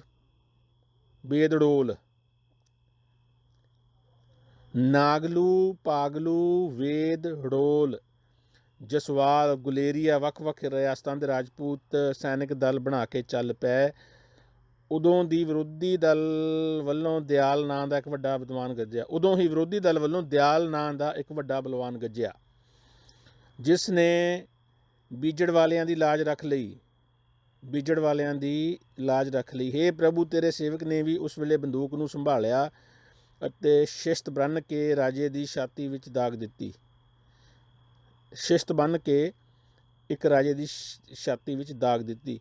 ਇਹ ਸ਼ਿਸ਼ਤ ਮੈਨੂੰ ਲੱਗਦਾ ਇਹਦਾ ਮਤਲਬ ਸ਼ਾਇਦ ਨਿਸ਼ਾਨਾ ਨਾ ਹੋਵੇ ਜੀ। ਬੰਦੂਕ ਨੂੰ ਸੰਭਾਲਿਆ ਨਾ ਤੇਰੇ ਸੇਵਕ ਨੇ, ਗੁਰੂ ਗੋਬਿੰਦ ਸਿੰਘ ਜੀ ਕਹਿ ਰਹੇ ਨੇ, ਤੇਰੇ ਸੇਵਕ ਨੇ ਵੀ ਉਸ ਵੇਲੇ ਇੱਕ ਬੰਦੂਕ ਨੂੰ ਸੰਭਾਲਿਆ ਅਤੇ ਸ਼ਿਸ਼ਤ ਬੰਨ੍ਹ ਕੇ ਇੱਕ ਰਾਜੇ ਦੀ ਛਾਤੀ ਵਿੱਚ ਮੈਨੂੰ ਲੱਗਦਾ ਵੀ ਨਿਸ਼ਾਨਾ ਇਹਦਾ ਮਤਲਬ ਹੋਊਗਾ ਸ਼ਿਸ਼ਤ ਦਾ। ਉਹ ਭੰਵਾਟੀ ਖਾ ਕੇ ਧਰਤੀ ਉੱਤੇ ਡਿੱਗ ਪਿਆ, ਪਰ ਉਸ ਨੇ ਚੰਗਾ ਯੁੱਧ ਕੀਤਾ, ਕਿਉਂਕਿ ਉਦੋਂ ਵੀ ਉਸ ਅਣਖੀਲੇ ਨੇ ਕ੍ਰੋਧ ਕਰਕੇ ਮਾਰੋ ਹੀ ਕਿਹਾ ਸੀ। ਫਿਰ ਬੰਦੂਕ ਛੱਡ ਕੇ ਮੈਂ ਬਾਣ ਹੱਥ ਵਿੱਚ ਲੈ ਲਿਆ। 4 ਬਾਣ ਲੈ ਕੇ ਸੱਜੇ ਹੱਥ ਨਾਲ ਛੱਡੇ ਅਤੇ 3 ਬਾਣ ਖੱਬੇ ਹੱਥ ਨਾਲ ਚਲਾਏ। ਇਹ ਤੀਰ ਕਿਸੇ ਨੂੰ ਲੱਗੇ ਜਾਂ ਨਾ ਲੱਗੇ ਇਸ ਬਾਰੇ ਕੁਝ ਵੀ ਨਹੀਂ ਪਤਾ। ਤਦ ਤੱਕ ਪ੍ਰਭੂ ਨੇ ਯੁੱਧ ਨੂੰ ਸਮਾਪਤ ਕਰ ਦਿੱਤਾ ਅਤੇ ਉਹਨਾਂ ਵੈਰੀਆਂ ਨੂੰ ਖਦੇੜ ਕੇ ਨਦੀ ਦੇ ਜਲ ਵਿੱਚ ਸੁੱਟ ਦਿੱਤਾ। ਉੱਪਰੋਂ ਟਿੱਬਿਆਂ ਤੋਂ ਗੋਲੀਆਂ ਅਤੇ ਬਾਣਾਂ ਦੀ ਅਜਿਹੀ ਵਿਛਾੜ ਹੋਈ। ਉੱਪਰੋਂ ਜਾਣੀ ਟਿੱਬਿਆਂ ਤੋਂ, ਟਿੱਬੇ ਉੱਚੇ ਹੁੰਦੇ ਨੇ ਧਰਤੀ ਨਾਲੋਂ, ਤੋਂ ਗੋਲੀਆਂ ਦੀ ਅਤੇ ਬਾਣਾਂ ਦੀ ਅਜਿਹੀ ਬੁਛਾੜ ਹੋਈ, ਮਾਨੋ ਹੇਠਲੇ ਘਾਇਲ ਸੂਰਮੇ ਚੰਗੀ ਤਰ੍ਹਾਂ ਹੋਲੀ ਖੇਡ ਕੇ ਬੈਠੇ ਹੋਣ। ਤੀਰਾਂ ਅਤੇ ਬਰਛੀਆਂ ਨਾਲ ਪਰੋਤੇ ਹੋਏ ਯੁੱਧ ਵੀਰ ਧਰਤੀ ਉੱਤੇ ਡਿੱਗ ਪਏ ਸਨ। ਉਹਨਾਂ ਨੇ ਨਾਲੇ ਕਹਿੰਦੇ ਨੇ ਯੁੱਧ ਸਮਾਪਤ ਹੋ ਗਿਆ ਸੀਗਾ, ਪ੍ਰਭੂ ਨੇ ਯੁੱਧ ਸਮਾਪਤ ਕਰਤਾ ਸੀ, ਦੁਬਾਰਾ ਫੇਰ ਸ਼ੁਰੂ ਹੋ ਗਿਆ ਯੁੱਧ। ਤੀਰਾਂ ਅਤੇ ਬਰਛੀਆਂ ਨਾਲ ਪਰੋਤੇ ਹੋਏ ਯੁੱਧ ਵੀਰ ਧਰਤੀ ਉੱਤੇ ਡਿੱਗ ਪਏ ਸਨ। ਉਹਨਾਂ ਦੇ ਬਸਤਰ ਲਹੂ ਨਾਲ ਰੰਗੇ ਹੋਏ ਸਨ, ਮਾਨੋ ਫਾਗ ਖੇਡ ਕੇ ਆਰਾਮ ਕਰ ਰਹੇ ਹੋਣ। ਮਾਨੋ ਫਾਗ ਪਤਾ ਨਹੀਂ ਕੀ ਹੁੰਦੀ ਹੈ ਜੀ, ਖੇਡ ਕੇ ਆਰਾਮ ਕਰ ਰਹੇ, ਜਿਵੇਂ ਆਰਾਮ ਕਰ ਰਹੇ ਹੋਣ। ਵੈਰੀ ਨੂੰ ਜਿੱਤ ਲਿਆ ਅਤੇ ਆ ਕੇ ਡੇਰੇ ਵਿੱਚ ਵਿਸ਼ਰਾਮ ਕੀਤਾ। ਵੈਰੀ ਨਦੀ ਦੇ ਪਾਰ ਜਾ ਕੇ ਪੈ ਗਏ। ਹਨੇਰੀ ਰਾਤ ਦਾ ਅੱਧਾ ਕੁ ਪਹਿਰ ਬੀਤਿਆ ਤਾਂ ਲੱਕੜ ਦੀ ਬਣੀ ਵਾੜ ਛੱਡ ਗਏ, ਅਸਥਾਈ ਕੋਟ ਛੱਡ ਗਏ ਅਤੇ ਧੌਂਸਾ ਵਜਾਉਣ ਦੀ ਜ਼ਿੰਮੇਵਾਰੀ ਨਗਾਰਚੀ ਨੂੰ ਸੌਂਪ ਗਏ। ਸਾਰੀ ਰਾਤ ਬੀਤ ਗਈ ਅਤੇ ਸੂਰਜ ਚੜ੍ਹਨ ਆਇਆ। ਸਾਡੇ ਪਾਸੋਂ ਤੋਂ ਫੁਰਤੀਲੇ ਵੀਰ ਤਲਵਾਰਾਂ ਘੁਮਾਉਂਦੇ ਚੱਲ ਪਏ। ਅਲਫ ਖਾਨ ਭੱਜ ਗਿਆ। ਉਸਨੇ ਆਪਣਾ ਸਾਜ਼ ਸਮਾਨ ਵੀ ਨਾ ਸੰਭਾਲਿਆ। ਉਸਦੇ ਸਾਥੀ ਹੋਰ ਵੀਰ ਵੀ ਧੀਰਜ ਧਰੇ ਬਿਨਾਂ ਭੱਜ ਗਏ। ਅਸਾਂ 8 ਦਿਨ ਨਦੀ ਦੇ ਕੰਢੇ ਡੇਰਾ ਕੀਤਾ ਅਤੇ ਚੰਗੀ ਤਰ੍ਹਾਂ ਸਾਰੇ ਰਾਜ ਮਹੱਲਾਂ ਨੂੰ ਵੇਖਿਆ। ਇੱਧਰ ਅਸੀਂ ਭੀਮ ਚੰਦ ਤੋਂ ਵਿਦਾ ਹੋ ਕੇ ਅਨੰਦਪੁਰ ਸਾਹਿਬ ਘਰ ਪਰਤੇ ਅਤੇ ਉੱਧਰ ਭੀਮ ਚੰਦ ਆਦਿ ਸੰਧੀ ਕਰਨ ਲਈ ਗਏ। ਇਹਨਾਂ ਨੇ ਉਹਨਾਂ ਨਾਲ ਸੰਧੀ ਕਰ ਲਈ ਅਤੇ ਇਹ ਸਹਾਇਤਾ ਦੇਣ ਵਾਲੀ ਕਥਾ ਇੱਥੇ ਸੰਪੂਰਨ ਹੋ ਗਈ ਹੈ। ਦੋਹਰਾ। ਰਸਤੇ ਵਿੱਚ ਪੈਂਦੇ ਆਲਸ਼ੂਨ ਨਾਂ ਦੇ ਪਿੰਡ ਨੂੰ ਜਿੱਤ ਕੇ ਅਸੀਂ ਇਸ ਪਾਸੇ ਵੱਲ ਚੱਲ ਪਏ। ਸਫਾ 140 ਹੈ ਜੀ, ਇਹਨੂੰ ਪੜ੍ਹ ਕੇ ਸਮਾਪਤ ਕਰਾਂਗੇ ਇਹ ਵਾਲਾ ਪਾਰਟ। ਅਤੇ ਅਨੰਦਪੁਰ ਆ ਕੇ ਅਨੇਕ ਤਰ੍ਹਾਂ ਦੇ ਸੁੱਖ ਮਾਣੇ। ਇੱਥੇ ਸ਼੍ਰੀ ਬਚਿੱਤਰ ਨਾਟਕ ਦੇ ਨਦੌਨ ਯੁੱਧ ਵਰਣਨ ਨਾਂ ਵਾਲੇ 9ਵੇਂ ਅਧਿਆਏ ਦੀ ਸਮਾਪਤੀ ਹੁੰਦੀ ਹੈ। ਸਭ ਸ਼ੁਭ ਹੈ। ਚੌਪਈ। ਬਹੁਤ ਵਰੇ ਇਸ ਤਰ੍ਹਾਂ ਸੁੱਖ ਨਾਲ ਬਤੀਤ ਕੀਤੇ ਅਤੇ ਇਲਾਕੇ ਵਿੱਚੋਂ ਲੱਭ ਕੇ ਸਾਰੇ ਚੋਰ ਪਕੜ ਕੇ ਮਾਰ ਦਿੱਤੇ। ਕਈ ਅਨੰਦਪੁਰ ਨਗਰ ਤੋਂ ਭੱਜ ਗਏ, ਕਈ ਭੁੱਖੇ ਮਰਦਿਆਂ ਪਰਤ ਆਏ। ਤਦ ਲਾਹੌਰ ਦੇ ਸੂਬੇ ਦਿਲਾਵਰ ਖਾਨ ਪਾਸ ਅਲਫ ਖਾਨ ਆਇਆ। ਉਸਨੇ ਸਾਰਾ ਬਿਰਤਾਂਤ ਸੁਣ ਕੇ ਆਪਣੇ ਪੁੱਤਰ ਨੂੰ ਸਾਡੇ ਕੋਲ ਭੇਜਿਆ। ਜਦੋਂ 2 ਘੜੀਆਂ ਰਾਤ ਬੀਤ ਗਈ ਤਾਂ ਪਠਾਣਾਂ ਨੇ ਮਿਲ ਕੇ ਸਾਡੇ ਉੱਤੇ ਚੜ੍ਹਾਈ ਕਰ ਦਿੱਤੀ। ਜਦੋਂ ਵੈਰੀ ਦਲ ਨਦੀ ਤੋਂ ਪਾਰ ਆ ਗਿਆ ਤਾਂ ਡਿਊੜੀ ਦੇ ਸਰਦਾਰ ਆਲਮ ਸ਼ਾਹ ਸਿੰਘ ਨੇ ਸਾਨੂੰ ਜਗਾਇਆ। ਸ਼ੋਰ ਪੈਣ 'ਤੇ ਸਭ ਸੈਨਿਕ ਜਾਗ ਗਏ ਅਤੇ ਵੀਰ ਰਸ ਨਾਲ ਮਸਤ ਹੋਏ ਸ਼ਸਤਰ ਫੜ ਕੇ ਅੱਗੇ ਵਧੇ। ਤਦੋਂ ਬੰਦੂਕਾਂ ਚੱਲਣ ਲੱਗੀਆਂ ਅਤੇ ਸ਼ਸਤਰ ਫੜ ਕੇ ਸਾਰੇ ਸੈਨਿਕ ਕ੍ਰੋਧਵਾਨ ਹੋਣ ਲੱਗੇ। ਉਹਨਾਂ ਪਠਾਣਾਂ ਨੇ ਭਿਆਨਕ ਰੌਲਾ ਪਾ ਦਿੱਤਾ। ਨਦੀ ਦੇ ਪਰਲੇ ਪਾਸਿਓਂ ਅਸੀਂ ਸ਼ੋਰ ਸੁਣਿਆ, ਭੁਜੰਗ ਪ੍ਰਿਆਤ ਛੰਦ। ਭੇਰੀਆਂ ਭੂੰ ਭੂੰ ਕਰਕੇ ਵੱਜੀਆਂ ਅਤੇ ਨਗਾਰੇ ਗੂੰਜਣ ਲੱਗੇ। ਬਾਂਕੇ ਤੀਰ ਅੰਦਾਜ਼ ਅਤੇ ਬਲਵਾਨ ਯੋਧੇ ਦੇ ਲਕਾਰੇ ਮਾਰਦੇ ਯੁੱਧ ਭੂਮੀ ਵਿੱਚ ਨਿਤਰੇ। ਉਲਰੀਆਂ ਹੋਈਆਂ ਬਾਹਾਂ ਦੀਆਂ ਸੱਟਾਂ ਇੱਕ ਦੂਜੀ ਤੇ ਵੱਜੀਆਂ, ਭਾਵ ਸ਼ਸਤਰ ਚੱਲਣ ਲੱਗੇ ਅਤੇ ਘੋੜੇ ਨੱਚਣ ਲੱਗੇ। ਰਣ ਭੂਮੀ ਕਿਰਪਾ ਸਿੰਧੂ ਖੋਪੜੀਆਂ ਦਾ ਸਮੁੰਦਰ ਵਿੱਚ ਭਿਆਨਕ ਕਾਲੀ ਗੱਜੀ। ਰਣਭੂਮੀ ਕਿਰਪਾ, ਇਹਦਾ ਮਤਲਬ ਦੱਸਿਆ ਜੀ। ਰਣਭੂਮੀ ਤੋਂ ਬਾਅਦ ਬ੍ਰੈਕਟ ਹੈਗੀ ਆ, ਬ੍ਰੈਕਟ 'ਚ ਲਿਖਿਆ ਕਿਰਪਾ ਸਿੰਧੂ ਖੋਪੜੀਆਂ ਦਾ ਸਮੁੰਦਰ। ਅੱਛਾ, ਕਿਰਪਾ ਸਿੰਧੂ ਦਾ ਮਤਲਬ ਆ ਵਿੱਚ ਭਿਆਨਕ ਕਾਲੀ ਗੱਜੀ। ਇੱਕ ਸਫਾ ਹੋਰ ਪੜ੍ਹ ਲਈਏ ਜੀ, 141। ਉਹਨਾਂ ਪਠਾਣਾਂ ਨੇ ਨਦੀ ਨੂੰ ਕਾਲ ਰਾਤਰੀ ਵਾਂਗ ਸਮਝਿਆ ਅਤੇ ਨਦੀ ਦੇ ਠੰਡੇ ਜਲ ਨੇ ਸੂਰਮਿਆਂ ਨੂੰ ਪਿੰਗਲਿਆਂ ਵਰਗਾ ਬਣਾ ਦਿੱਤਾ। ਇੱਧਰੋਂ ਸੂਰਮੇ ਗੱਜੇ ਅਤੇ ਭਿਆਨਕ ਨਾਦ ਹੋਣ ਲੱਗੇ। ਉੱਧਰ ਖੂਨਖਾਰ ਖਾਨ ਬਿਨਾਂ ਸ਼ਸਤਰ ਚਲਾਏ ਭੱਜ ਗਏ। ਨਰਾਜ ਛੰਦ। ਨਿਰਲਜ ਖਾਨ ਭੱਜ ਗਿਆ। ਉਸਦੀ ਸੈਨਾ ਵਿੱਚੋਂ ਕਿਸੇ ਨੇ ਵੀ ਸ਼ਸਤਰ ਧਾਰਨ ਨਾ ਕੀਤੇ। ਉਹ ਰਣਭੂਮੀ ਨੂੰ ਤਿਆਗ ਕੇ ਚਲੇ ਗਏ। ਜੋ ਆਪਣੇ ਆਪ ਨੂੰ ਤਕੜੇ ਗਾਜੀ ਖਵਾਉਂਦੇ ਸਨ, ਉਹ ਘੋੜੇ ਭਜਾ ਕੇ ਚਲੇ ਗਏ। ਉਹਨਾਂ ਵਿੱਚੋਂ ਕੋਈ ਵੀ ਸ਼ਸਤਰ ਨਾ ਉਠਾ ਸਕਿਆ ਤੇ ਨਾ ਹੀ ਉਹ ਹਥਿਆਰ ਲੈ ਕੇ ਗੱਜੇ। ਉਹਨਾਂ ਨੂੰ ਵੇਖ ਕੇ ਨਾਰੀਆਂ ਵੀ ਸ਼ਰਮਾਉਣ ਲੱਗੀਆਂ। ਲੈ ਦੱਸ, ਨਾਰੀਆਂ ਵਿੱਚ ਕਿੱਥੋਂ ਆ ਗਈਆਂ? ਇਹ ਵੀ ਸ਼ੁਕਰ ਆਕਾਸ਼ ਦੇ ਵਿੱਚੋਂ ਹੂਰ ਪਰੀਆਂ ਨਹੀਂ ਦੱਸਦੀਆਂ ਇਹਨਾਂ ਨੇ ਵੀ ਉਹ ਵੀ ਸ਼ਰਮਾਉਣ ਲੱਗੀਆਂ। ਉਹਨਾਂ ਨੇ ਰਸਤੇ ਵਿੱਚ ਪੈਂਦੇ ਬਰਮਾ ਨਾਂ ਦੇ ਪਿੰਡ ਨੂੰ ਉਜਾੜਿਆ ਅਤੇ ਭਲਾਨ ਨਾਂ ਦੇ ਪਿੰਡ ਵਿੱਚ ਠਿਕਾਣਾ ਕੀਤਾ।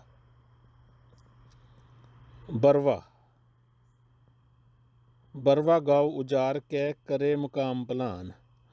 ਪਰਮਾਤਮਾ ਦੀ ਕਿਰਪਾ ਨਾਲ ਉਹ ਮੂਰਖ ਸਾਨੂੰ ਛੋਹ ਤੱਕ ਨਾ ਸਕੇ ਅਤੇ ਭੱਜ ਗਏ। ਤੇਰੀ ਕਿਰਪਾ ਕਰਕੇ ਉਹ ਅਨੰਦਪੁਰ ਉੱਤੇ ਨਾ ਹਮਲਾ ਕਰ ਸਕੇ, ਪਰ ਗੁੱਸੇ ਵਿੱਚ ਆ ਕੇ ਬਰਵਾ ਨੂੰ ਉਜਾੜ ਦਿੱਤਾ। ਬਰਵਾ ਪਿੰਡ ਹੈਗਾ ਤਾਂ ਹੈਗਾ ਜੀ ਪੁਆਧ ਕੋਲ ਬਰਮਾ ਪਿੰਡ ਆ, ਹੁਣ ਪਤਾ ਨਹੀਂ ਉਸੇ ਪਿੰਡ ਦੀ ਗੱਲਬਾਤ ਆ। ਬਰਮਾ ਪਿੰਡ ਆਪਣਾ ਮਿੱਤਰ ਆ, ਬਰਮਾ ਪਿੰਡ ਤੋਂ ਇਕੱਠੇ ਪੜ੍ਹੇ ਹਾਂ ਅਸੀਂ ਸਮਰਾਲੇ।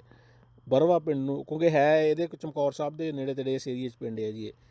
ਜਿਵੇਂ ਮਾਸ ਦੇ ਰਸ ਵਿੱਚ ਇੱਛਾ ਕਰਨ ਵਾਲੀਆਂ, ਅੱਛਾ, ਤੇਰੀ ਕਿਰਪਾ ਕਰਕੇ ਅਨੰਦਪੁਰ ਉੱਤੇ ਤਾਂ ਹਮਲਾ ਨਾ ਕਰ ਸਕੇ, ਪਰ ਗੁੱਸੇ ਵਿੱਚ ਆ ਕੇ ਬਰਵਾ ਨੂੰ ਅੱਛਾ ਵੀ ਉਹ ਜਾਣੀ ਅਨੰਦਪੁਰ ਤੱਕ ਉਹਨਾਂ ਦੀ ਪਹੁੰਚ ਨਹੀਂ ਹੋਈ ਅਤੇ ਬਰਵਾ ਨੂੰ ਪਿੰਡ ਨੂੰ ਉਜਾੜ ਦਿੱਤਾ। ਜਿਵੇਂ ਮਾਸ ਦੇ ਰਸ ਦੀ ਇੱਛਾ ਕਰਨ ਵਾਲੀਆਂ ਬਾਣੀਆਂ ਮਾਸ ਤਾਂ ਖਾ ਨਹੀਂ ਸਕਦੀਆਂ, ਪਰ ਰੋੜਿਆਂ ਦਾ ਸਾਲਣ ਬਣਾ ਕੇ ਖਾਂਦਾ ਹੈ। ਇੱਥੇ ਸ਼੍ਰੀ ਬਚਿੱਤਰ ਨਾਟਕ ਦੇ ਖਾਨਜ਼ਾਦੇ ਤੋਂ ਤਰਾਸਤ ਉੱਠ ਜੈਬੋ ਵਰਣਨ ਨਾਂ ਵਾਲਾ 10ਵਾਂ ਅਧਿਆਇ ਸਮਾਪਤ ਹੁੰਦਾ ਹੈ। ਸਭ ਸ਼ੁਭ ਹੈ। ਹੁਸੈਨੀ ਯੁੱਧ ਦੇ ਹਾਲ ਦਾ ਕਥਨ, ਯੁੱਧਾਂ ਦੀ ਵਰਣਨ ਹੈਗੇ ਨੇ ਜੀ। ਭੁਜੰਗ ਪ੍ਰਿਆਤ ਛੰਦ। ਖਾਨਜ਼ਾਦਾ ਭੱਜ ਕੇ ਪਿਤਾ ਕੋਲ ਗਿਆ, ਸੂਰਮਿਆਂ ਦੇ ਮਾਰੇ ਜਾਣ ਦੀ ਸ਼ਰਮਿੰਦਗੀ ਕਰਕੇ ਪਿਓ ਨੂੰ ਕੋਈ ਉੱਤਰ ਨਾ ਦੇ ਸਕਿਆ। ਤਦੋਂ ਉੱਥੇ ਬਾਹਾਂ ਨੂੰ ਠੋਕਿਆ ਹੋਇਆ ਹੁਸੈਨੀ ਗੱਜਿਆ, ਬਾਹਾਂ ਨੂੰ ਠੋਕਦਾ ਹੋਇਆ ਹੁਸੈਨੀ ਗੱਜਿਆ। ਲਓ ਜੀ, ਇੱਥੇ ਆਪਾਂ ਸਮਾਪਤ ਕਰਦੇ ਹਾਂ ਚੌਥਾ ਭਾਗ ਸਫਾ ਨੰਬਰ 141 'ਤੇ। ਇੱਥੇ ਗੱਲ ਇਹ ਆਉਂਦੀ ਆ ਵੀ ਇਹਦੇ ਵਿੱਚ ਗੁਰੂ ਗੋਬਿੰਦ ਸਿੰਘ ਜੀ ਨੇ ਸਵੈ ਜੀਵਨੀ ਦਾ ਘੱਟ ਜ਼ਿਕਰ ਕੀਤਾ। ਲੜਾਈਆਂ ਦਾ ਜਿਵੇਂ ਹੁੰਦਾ ਨਾ ਕਮੈਂਟਰੀ, ਜਿਹੜੀਆਂ ਲੜਾਈਆਂ ਹੋਈਆਂ ਉਹਦੀ ਕਮੈਂਟਰੀ ਉਹਨਾਂ ਨੇ ਜ਼ਿਆਦਾ ਕੀਤੀ ਹੈ। ਅਤੇ ਲੜਾਈਆਂ ਨੋ ਡਾਊਟ ਉਹਨਾਂ ਦੀ ਜ਼ਿੰਦਗੀ ਦਾ ਇੱਕ ਅਹਿਮ ਪਾਰਟ ਸੀਗੀਆਂ, ਪਰ ਇੰਨੀ ਬਰੀਕੀ 'ਚ ਉਹਨਾਂ ਨੇ ਲੜਾਈਆਂ ਓਬਜ਼ਰਵ ਕੀਤੀਆਂ, ਕੌਣ ਭੱਜ ਗਿਆ, ਕਿਹਦੇ ਬਾਹਾਂ ਖਿਲਰੀਆਂ ਪਈਆਂ ਨੇ, ਅਤੇ ਜੋ ਵੀ ਤੁਸੀਂ ਪੜ੍ਹਿਆ ਇਹਦੇ ਵਿੱਚ ਇੰਨੀ ਜ਼ਿਆਦਾ ਡਿਟੇਲ ਓਰੀਐਂਟਡ ਅਪਰੋਚ ਮੈਨੂੰ ਨਹੀਂ ਲੱਗਦਾ ਬਈ ਹਲੇ ਤੱਕ। ਹੁਣ ਪਤਾ ਨਹੀਂ ਜਿਹੜਾ ਇਹ ਯੁੱਧ ਆ, ਦੇਖਣਾ ਪੈਣਾ। ਭੰਗਾਣੀ ਦੇ ਯੁੱਧ ਤੋਂ ਬਾਅਦ ਆਪਾਂ ਇੱਕ ਹੋਰ ਯੁੱਧ ਦੀ ਗੱਲਬਾਤ ਕੀਤੀ ਆ, ਇਹ ਚਮਕੌਰ ਦੇ ਨੇੜੇ ਜਿਹੜਾ ਯੁੱਧ ਹੋਇਆ ਵੀ ਇਹ ਕਿਹੜੇ ਟਾਈਮ ਦਾ ਯੁੱਧ ਆ, ਅਤੇ ਉਦੋਂ ਤੱਕ ਇਹ ਗੁਰੂ ਗੋਬਿੰਦ ਸਿੰਘ ਜੀ ਨੂੰ ਜਿਹੜੀਆਂ ਬਾਣੀਆਂ ਰਚੀਆਂ ਨੇ, ਕੋਈ ਨਾ ਕੋਈ ਬਾਣੀ ਜਿਹੜੀ ਰਚੀ ਆ ਉਹਦਾ ਕੋਈ ਜ਼ਿਕਰ ਨਹੀਂ ਕੀਤਾ ਇਹਨਾਂ ਨੇ। ਵੀ ਜਿਹੜੀ ਇਹਨਾਂ ਨੇ 16-17 ਅਧਿਆਏ ਦਸਮ ਗ੍ਰੰਥ ਦੇ ਲਿਖੇ ਨੇ, ਬਹੁਤ ਸਮਾਂ ਇਹ ਮੈਂਸ਼ਨ ਕੀਤਾ, ਬਹੁਤ ਸਮਾਂ ਬੀਤ ਗਿਆ। ਉਸ ਸਮੇਂ ਦੇ ਦੌਰਾਨ ਕੀ ਕੀਤਾ ਕਿ ਲੜਾਈਆਂ ਹੀ ਕੀਤੀਆਂ, ਬਸ ਲੜਾਈਆਂ ਹੀ ਇੰਪੋਰਟੈਂਟ ਸੀਗੀਆਂ ਉਹਨਾਂ ਦੀ ਲਾਈਫ ਦੇ ਵਿੱਚ। ਇਹ ਯਾਨੀ ਸਵਾਲ ਨਿਕਲ ਕੇ ਆਉਂਦਾ ਇੱਥੋਂ। ਓਕੇ, ਆਪਾਂ 5ਵੇਂ ਹਿੱਸੇ ਦੇ ਵਿੱਚ ਨੈਕਸਟ ਹਿੱਸਾ ਇਹਦਾ ਕਵਰ ਕਰਾਂਗੇ ਜੀ।